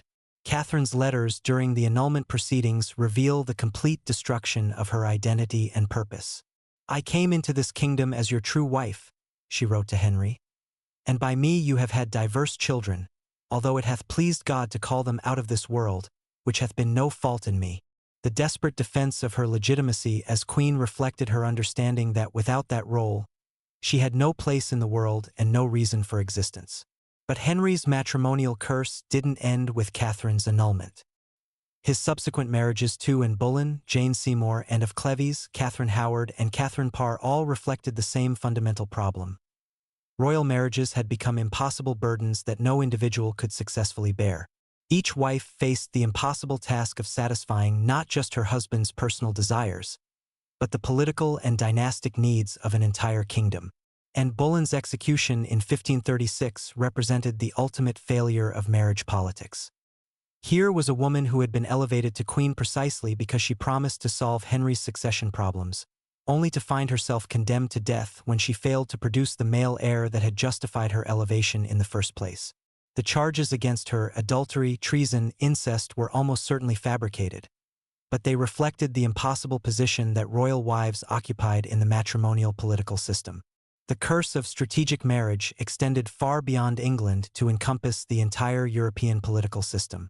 The Habsburg policy of marrying within their extended family to maintain territorial unity created the genetic disasters we've already discussed, but it also generated territorial claims that led to centuries of warfare as different branches of the family fought over their respective inheritances. The marriage of Mary Tudor to Philip II of Spain in 1554 illustrates how matrimonial alliances could destroy rather than strengthen the kingdoms they were meant to protect. Mary's desperate desire to restore Catholicism in England led her to accept a marriage that was deeply unpopular with her subjects and ultimately counterproductive to her religious goals. The union brought no political benefits to England while making Philip's enemies into English enemies and contributing to the loss of Calais, England's last continental possession. Philip's own experience of the marriage curse was equally devastating. His responsibilities as King of Spain, Naples, Sicily, and the Netherlands, combined with his role as defender of Catholic orthodoxy throughout Europe, made it impossible for him to spend enough time in England to make the marriage politically successful. The result was a union that satisfied neither partner and contributed to the religious and political instability that would continue to plague both kingdoms for decades. The matrimonial curse also manifested in the systematic destruction of women's agency and autonomy within the marriage market.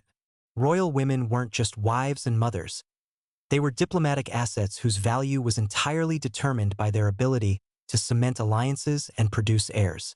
This reduction of human beings to political instruments created its own forms of psychological damage that often made successful marriages impossible, even when the diplomatic circumstances were favorable. Catherine de' Medici's marriage to Henry II of France demonstrates how the curse could affect even the most politically successful royal women. Catherine managed to maintain power and influence for over 30 years, serving as regent and queen mother through the reigns of her 3 sons. But her success came at an enormous personal cost, requiring her to accept her husband's flagrant adultery with Diane de Poitiers and to sacrifice her own desires and interests to the demands of French politics. Catherine's letters to her daughter Elizabeth, who became Queen of Spain, reveal the emotional toll of the matrimonial curse on royal women. "You must understand, my daughter, that you are not married for your own pleasure, but for the good of the realm and the continuation of peace between our kingdoms. Your happiness matters nothing if it conflicts with these greater purposes." The casual dismissal of personal fulfillment in favor of political utility reflects how thoroughly the marriage system had dehumanized royal women.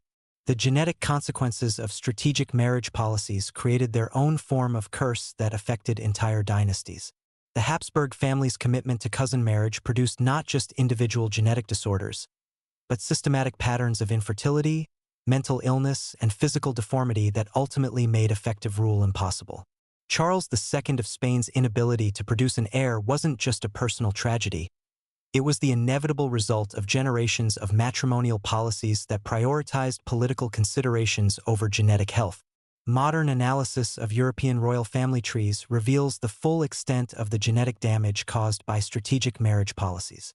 The coefficient of inbreeding in many royal lines was higher than what would be found in isolated rural populations, while the concentration of recessive genetic disorders reached levels that would be considered dangerous even by contemporary standards.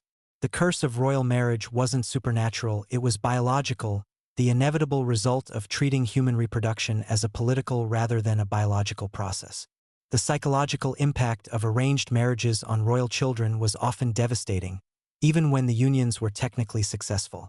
Future monarchs were raised from birth knowing that their most intimate relationships would be determined by political considerations rather than personal choice.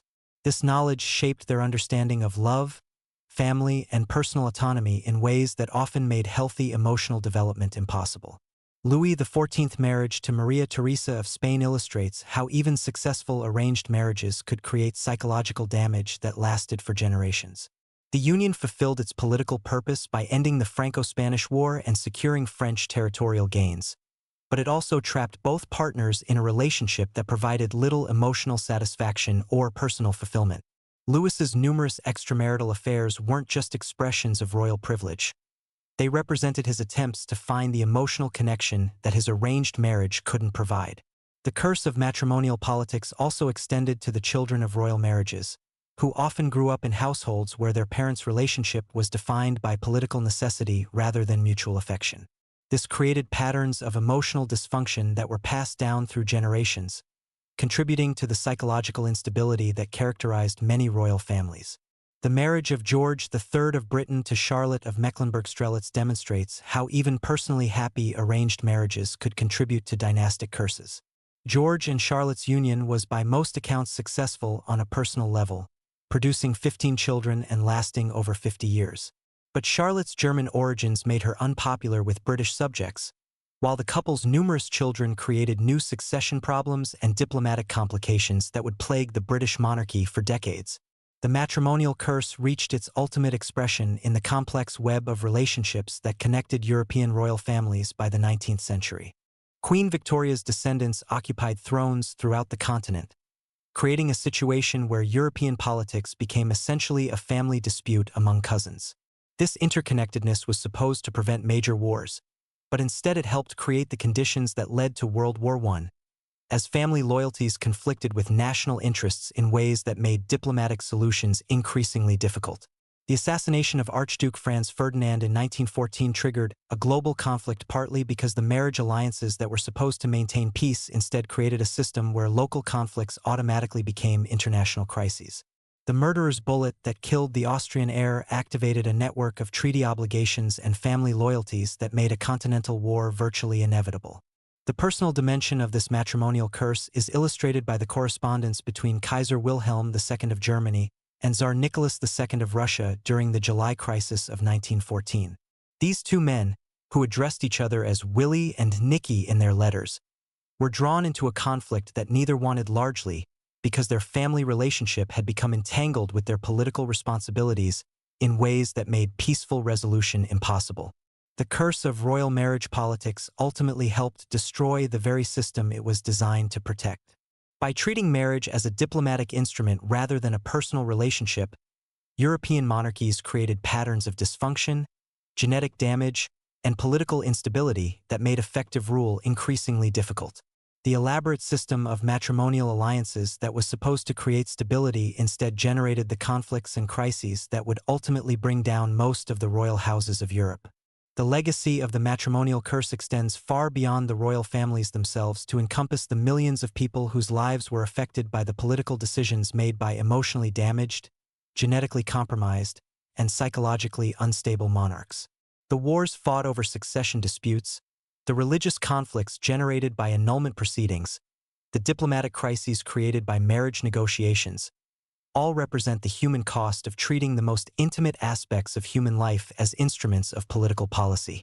Part 9. Royal Favorites Who Changed History. The Curse of Influence Without Responsibility.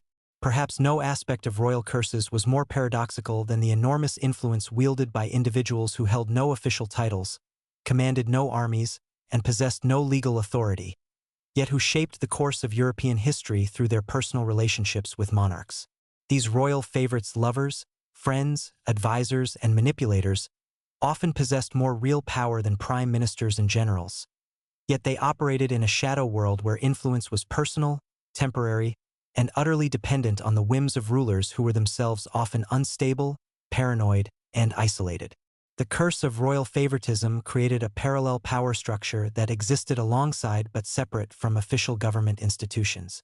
Favorites could rise from obscurity to control entire kingdoms almost overnight, but they could fall just as quickly when royal affections shifted or political circumstances changed. This instability created a system where the most important decisions affecting millions of people were often made by individuals who had no training for governance, no accountability to the public, and no long-term stake in the consequences of their actions. Perhaps no royal favorite better illustrates both the power and the curse of this position than Grigory Rasputin, the Siberian peasant who became the most influential person in the Russian Empire during the final years of the Romanov dynasty. Rasputin's rise to power was based entirely on his apparent ability to treat the hemophilia of Tsarevich Alexei, but his influence extended far beyond medical matters to encompass military strategy, government appointments, and even foreign policy. Rasputin's hold over the imperial family was so complete that he could override the decisions of generals, ministers, and even the Tsar himself simply by invoking his special relationship with Tsarina Alexandra. His ability to stop Alexei's bleeding episodes gave him a form of power that no official position could match: the power to save the life of the future emperor. This medical authority gradually expanded into political influence as Alexander became convinced that Rasputin was not just a healer but a holy man whose advice was divinely inspired. The psychological dynamics of Rasputin's influence reveal the profound isolation and desperation that characterized many royal families during periods of crisis. Nicholas II and Alexandra were trapped between their love for their son and their responsibilities as rulers, unable to seek help from conventional sources without admitting the weakness that threatened the dynasty's legitimacy. Rasputin offered them a solution that seemed to transcend normal limitations: a peasant mystic who claimed to channel divine power for their benefit alone. But Rasputin's influence created its own curse that ultimately destroyed the very people he claimed to serve. His presence at court scandalized Russian society and undermined whatever remained of the dynasty's moral authority. His reputation for drunkenness, sexual excess, and political manipulation made him a symbol of everything that was wrong with the old regime, while his foreign origins and mystical claims fed conspiracy theories about German spies and occult influences controlling the government. The photographs and accounts of Rasputin's behavior at court reveal a man who seemed almost deliberately designed to destroy royal prestige. He refused to observe court etiquette, appeared at formal functions in peasant clothes, and spoke to the emperor and empress with a familiarity that shocked aristocratic observers. His piercing eyes and unkempt appearance created an image of barely controlled madness that seemed to embody the chaos consuming the Russian Empire. Rasputin's assassination in December 1916 by a group of aristocratic conspirators was intended to save the monarchy by removing its most toxic influence, but instead it demonstrated how completely the traditional power structure had collapsed. The fact that members of the imperial family itself participated in the murder of the Tsar's closest advisor revealed the depth of the dynasty's internal contradictions and set the stage for the revolution that would destroy them all within months. The curse of royal favoritism wasn't limited to obviously destructive figures like Rasputin. Even favorites who seemed to serve their monarch's interests often created long-term problems that outlasted their personal influence. Cardinal Richelieu's relationship with Louis XIII of France illustrates how even highly competent favorites could undermine the very institutions they were trying to strengthen. Richelieu's rise to power was based on his ability to provide Louis XIII with the strong leadership that the weak and indecisive king couldn't provide himself. For nearly 2 decades, Richelieu effectively ruled France while Louis remained on the throne as a figurehead, making ceremonial appearances and signing documents prepared by his chief minister. This arrangement allowed France to pursue consistent policies and achieve remarkable military and diplomatic successes, but it also established a precedent for royal weakness that would haunt the monarchy for generations. The psychological relationship between Louis XIII and Richelieu reveals the deeper curse of royal favoritism: the way it could infantilize monarchs by encouraging them to delegate their responsibilities to others. Louis became so dependent on Richelieu's guidance that he seemed incapable of making decisions without his ministers' approval, while Richelieu's dominance created resentment among other nobles who felt excluded from power by a commoner who had risen above his station. Louis's letters to Richelieu during the cardinal's frequent illnesses reveal the king's desperate dependence on his favorite. "I cannot bear to think of governing without your counsel and support. You have become so necessary to me that I fear I am no longer capable of ruling alone." This admission of weakness from an absolute monarch illustrates how favoritism could undermine the very concept of royal authority by making it dependent on individuals who were themselves mortal and fallible. The sexual dimension of royal favoritism created its own forms of curse that affected both the favorites themselves and the broader political system. Madame de Pompadour's relationship with Louis XV of France demonstrates how even the most intelligent and politically sophisticated favorites could become trapped in relationships that ultimately served no one's interests. Pompadour's influence over Louis XV lasted for nearly 20 years, during which she shaped French cultural policy, influenced military decisions, and helped determine the kingdom's diplomatic alliances. Her intelligence, taste, and political acumen made her one of the most capable people in the French government. But her position as royal mistress meant that her authority was always personal rather than institutional, dependent on maintaining the king's affections rather than on her actual competence. The psychological toll of this relationship on Pompadour herself was enormous. She had to maintain the fiction of romantic passion long after the physical relationship had ended, competing with younger women for the king's attention while simultaneously trying to govern a kingdom through indirect influence and manipulation. Her letters reveal a woman exhausted by the constant effort required to maintain her position, writing to a friend, "I must be always charming, always witty, always available to his moods, while carrying the weight of decisions that affect millions. It is a burden no human being should have to bear." Pompadour's influence also created resentment throughout French society, where she was seen as a symbol of royal corruption and misgovernment. The fact that a former bourgeois woman could wield more power than dukes and princes struck at the heart of aristocratic privilege, while her expenditures on art, architecture, and entertainment seemed obscene to a population struggling with economic hardship. The curse of royal favoritism extended beyond individual relationships to create systematic patterns of governmental dysfunction. When power was concentrated in the hands of favorites rather than distributed through established institutions, it became impossible to maintain consistent policies or develop competent administrative systems. Each new favorite brought their own agenda, their own supporters, and their own methods, creating constant instability and policy reversals that made effective governance increasingly difficult. The Duke of Buckingham's relationship with both James I and Charles I of England illustrates how favoritism could destroy entire political systems.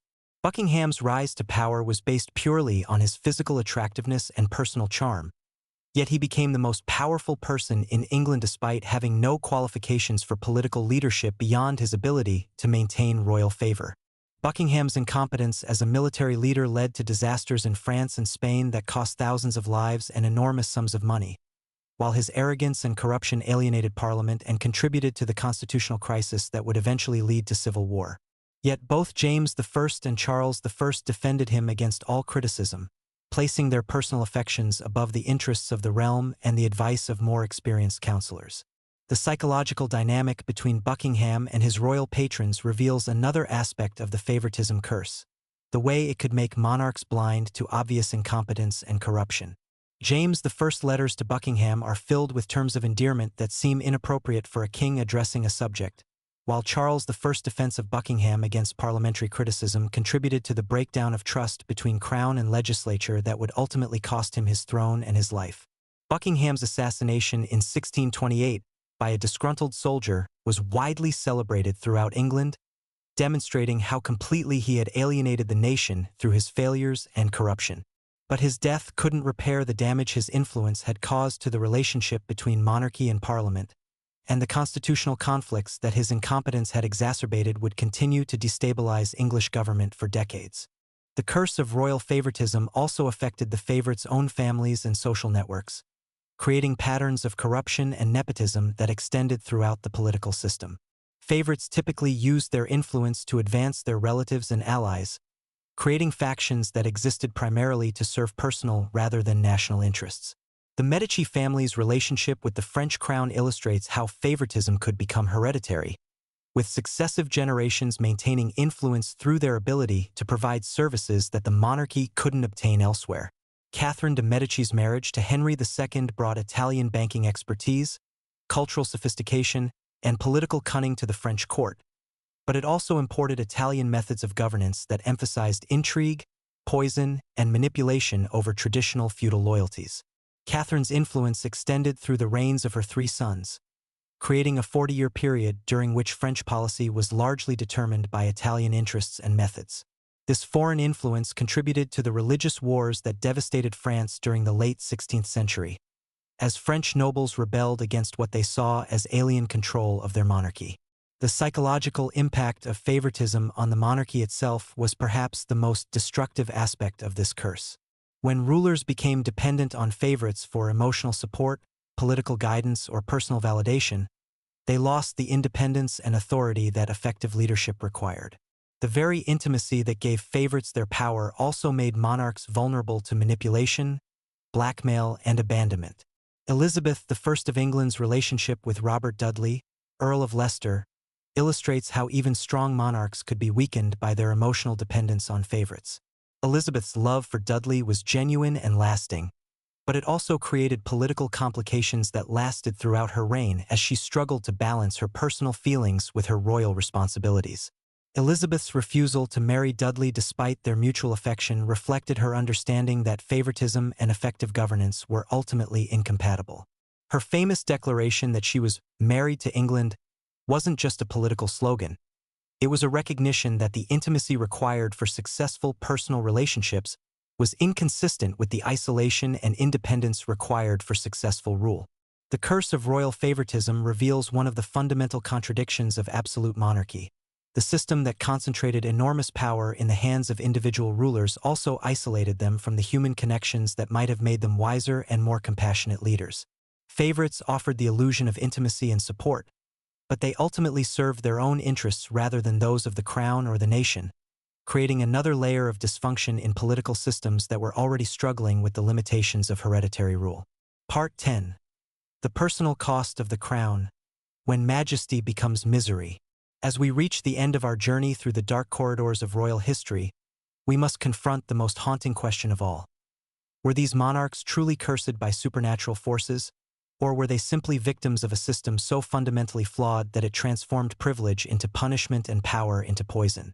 The answer, as we've seen throughout these stories, lies not in the realm of magic or divine retribution, but in the cruel mathematics of absolute power and its inevitable corruption of human nature.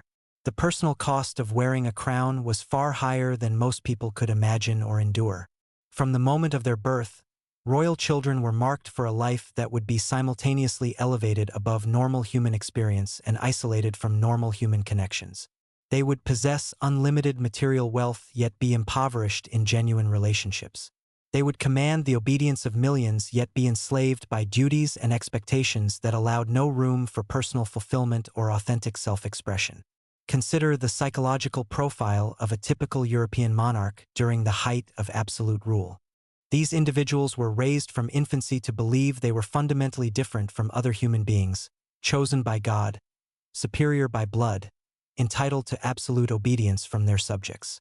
Yet this grandiose self-image coexisted with the crushing awareness that their entire identity depended on maintaining the approval and loyalty of people who had every reason to resent, fear, or hate them. The isolation imposed by royal status was perhaps the most destructive aspect of the monarch's curse.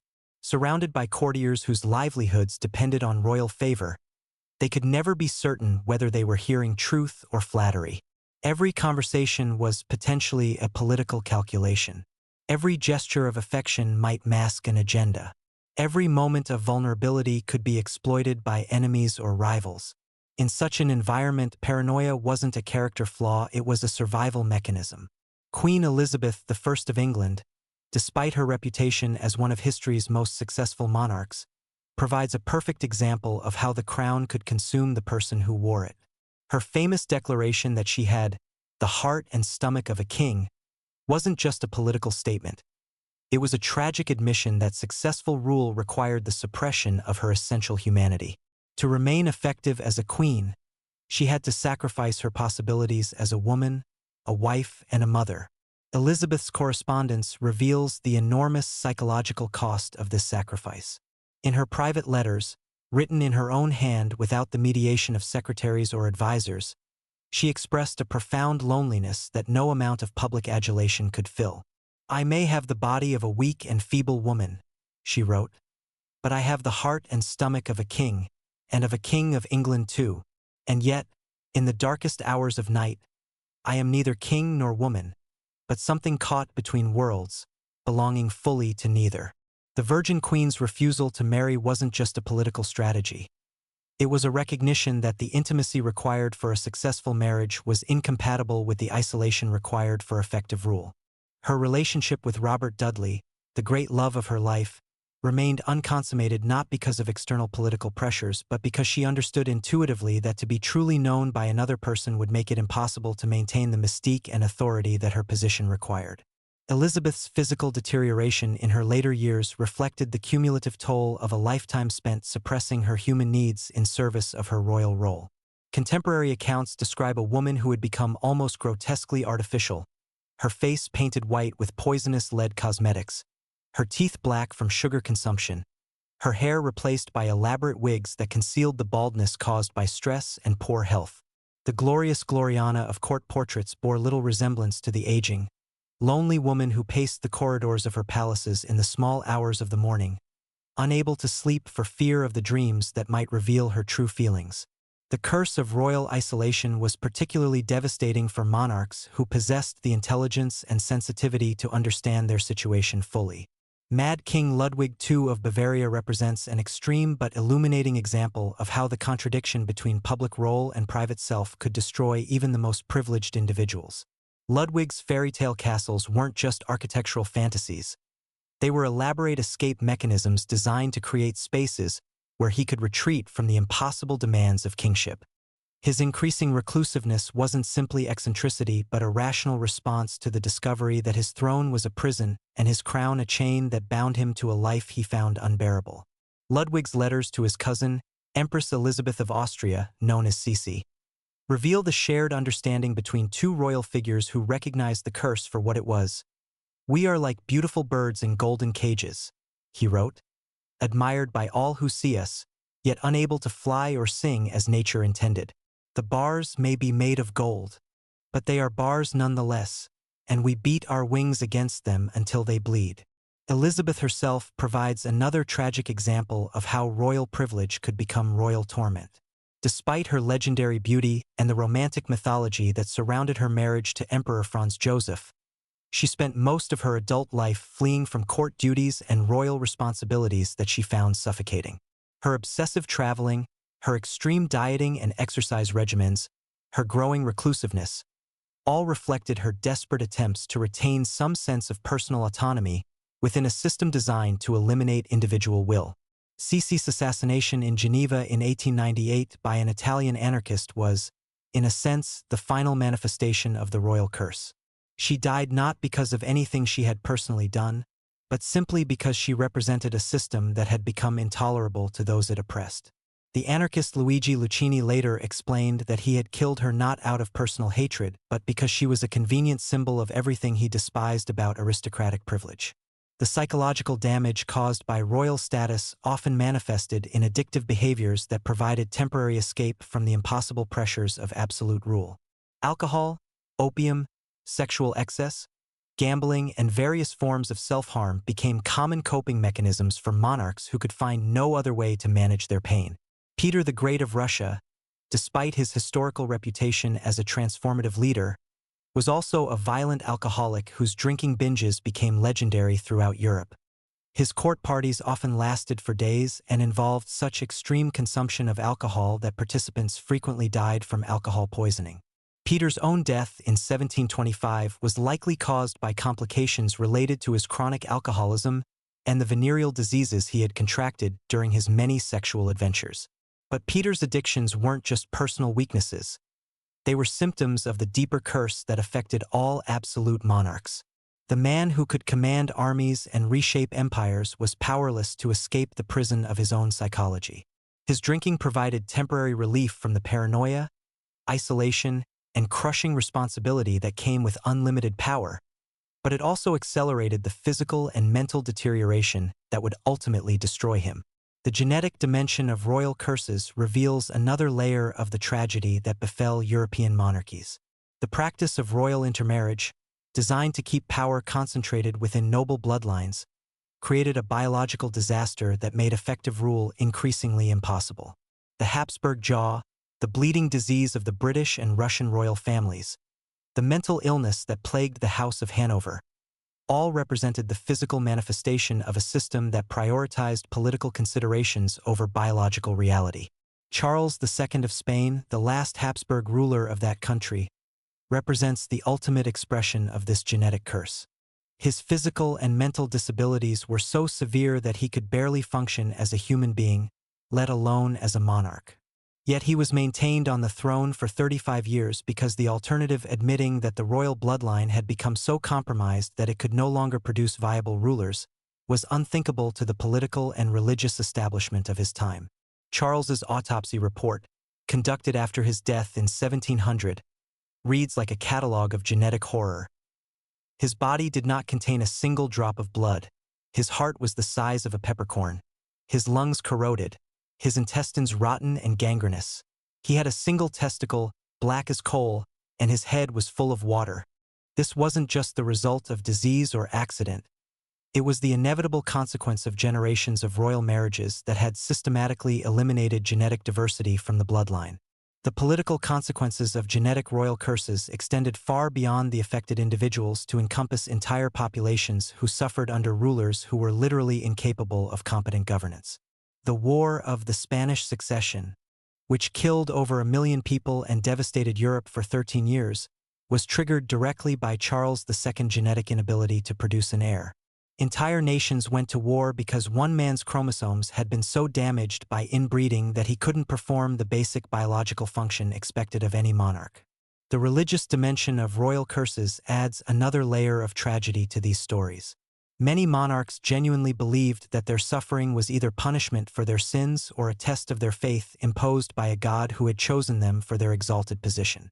This belief system created a psychological trap where rulers blamed themselves for misfortunes that were actually caused by the impossible contradictions of their political system. James I of England's obsession with witchcraft and demonology wasn't just scholarly interest. It reflected his desperate search for supernatural explanations for the chaos and conflict that surrounded his reign.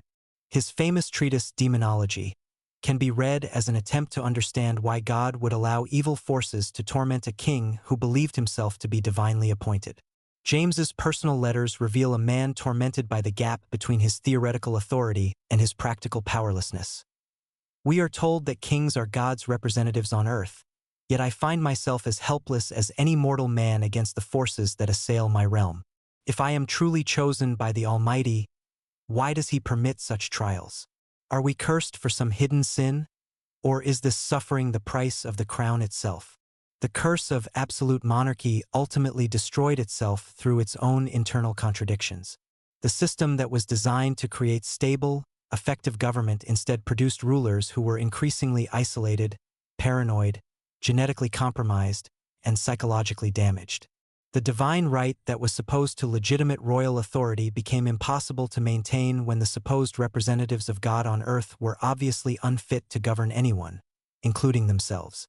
The fall of the great European monarchies in the 20th century wasn't primarily caused by external revolutions or military defeats. It was the inevitable result of a system that had systematically destroyed its own foundation by creating rulers who could no longer fulfill even the basic functions of leadership. The Romanovs were murdered not just because they represented political oppression, but because they had become symbols of genetic and psychological failure.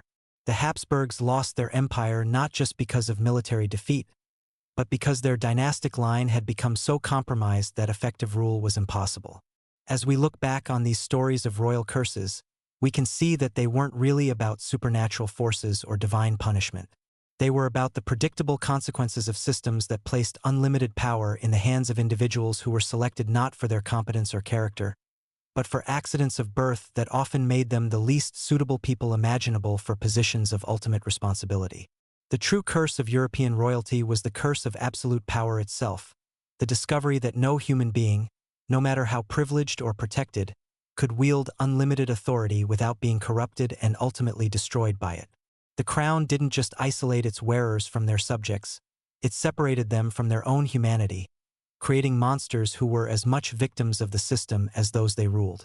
These stories serve as eternal warnings about the dangers of concentrating too much power in too few hands. Whether we call it divine punishment, genetic destiny, or systemic failure, the pattern remains consistent. Absolute power corrupts absolutely, and those who seek to wield it will eventually be consumed by the very forces they thought they controlled.